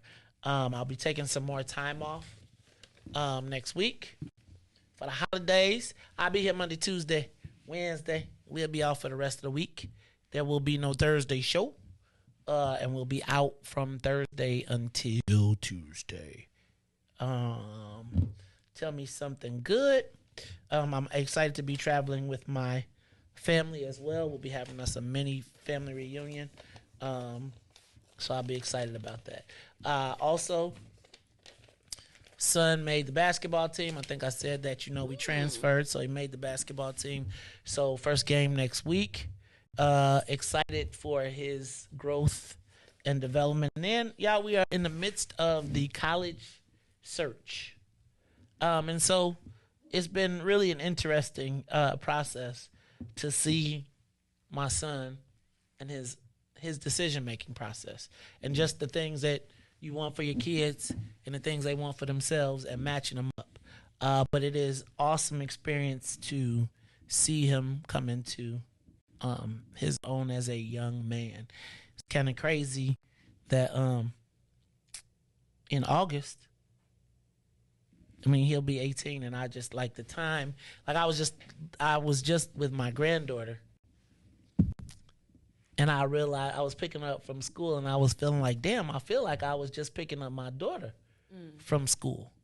And then it made me realize how much time that passed. And then my daughter was telling me that she went to take my grandbaby to the doctor. And I was like, well, what's the doctor's name? And she said, it's Dr. Sharma. And I was like, yo, doctor? And she was like, yes, and I'm her first grandchild, like the first person that she took from zero to growth and now has a child. And it like over the last few days, just a lot of things have come to me. And I feel like there's more of my life that I want to savor, right? Like I want to enjoy. Because I'll be honest with you, for all of the anger, and this is part of my challenge. Like for as mad as I am for everybody else, it's like I've been blessed infinitely, exponentially. And it's like, why can't I just accept my blessings and be cool, right? And so it's one of the things that I've been grappling with over the last few days. But I just want to say thank you because these are what you call good problems to have. Could be a lot worse. Shout out to my mom. My mom stayed at my house. She cleaned the house. Ooh. My mom is like a cleaning terrorist. Like she used to, like if my mom would be like, if she swept the floor and it was on the floor, it was going in the garbage. Like if you left a sock when she swept the floor, she was putting it in the garbage. If you better get your stuff up off the floor. I was nervous because she swept my floor. And sometimes. Oh shit. I was sleeping before I left. Like, get up. Anyway, y'all, it's the Maze Jackson Show. I'm your host, Maze Jackson. For Maze, Riis, and Ruthie, I am the host where every single day we ask the question, what's in it for the black people? And if you don't like it, you can still tell them. Maze said, we out of here. Peace! Go ahead and address the facts, man. Lightfoot seems more lesbian than black. Rahm Emanuel's another case. He was just as tired. 50 closed schools left much to be desired. Police had Anjanette naked on that body cam. They suppressed the footage so it couldn't touch a lot of hands. Reminds me of that 16 shots in that cover-up. Both of them similar, so I went and dug it up. George Floyd killed, a lot of riots happened in the town. Southside burned and they wouldn't let them bridges down. Grandmother sick, need a prescription and plus a couple groceries. You gon' have to travel just to get it now. COVID-19 out here shutting all the business down. Not enough SBA loans to even give around. So many failed businesses that you could put them in the pile. If you don't survive the pandemic, it's gonna sit you down. We sing, dance, play ball, entertain, and crack jokes. Government infested black neighborhoods with crack smoke. System that milked it so bad, we got lactose. Still trying to find out what's in it for us black folks. We sing, dance, play ball, entertain, and crack jokes. Government infested black neighborhoods with crack smoke. System that milked it so bad, we got lactose. Still trying to find out what's in it for us black folks. Shout out to Willie Wilson, hope one day you get to send it. We need some different players in the game to handle business. Too many shady characters like Madigan and Blago. But when you really break it down, it's typical Chicago. City full of gangsters, it's what the land was built on. Same streets with hood legends DNA get spilled on. Carjackers out here lurking, trying to get they steal on. Looking for a block to put them Hellcat wheels on. Let us give bogus appraisals a red line. Car crackers out here getting minimal fair time. And I'm concealed carry, I stay with the pipe. But Illinois gun laws giving minimal rights. Stay up on the swivel, make sure I'm moving tight. Check all of my mirrors when I pull up to the light. Pick my homie up from out of town, man, he caught a flight. He was hella nervous, told him, shorty, this a way of life. We sing, dance, play ball, entertain, and crack jokes. Government infested black neighborhoods with crack smoke. System that milked us so bad, we got lactose. Still trying to find out what's in it for us black folks. We sing, dance, play ball, entertain, and crack jokes. Government infested black neighborhoods with crack smoke. System that milked us so bad, we got lactose. Still trying to find out what's in it for us black folks.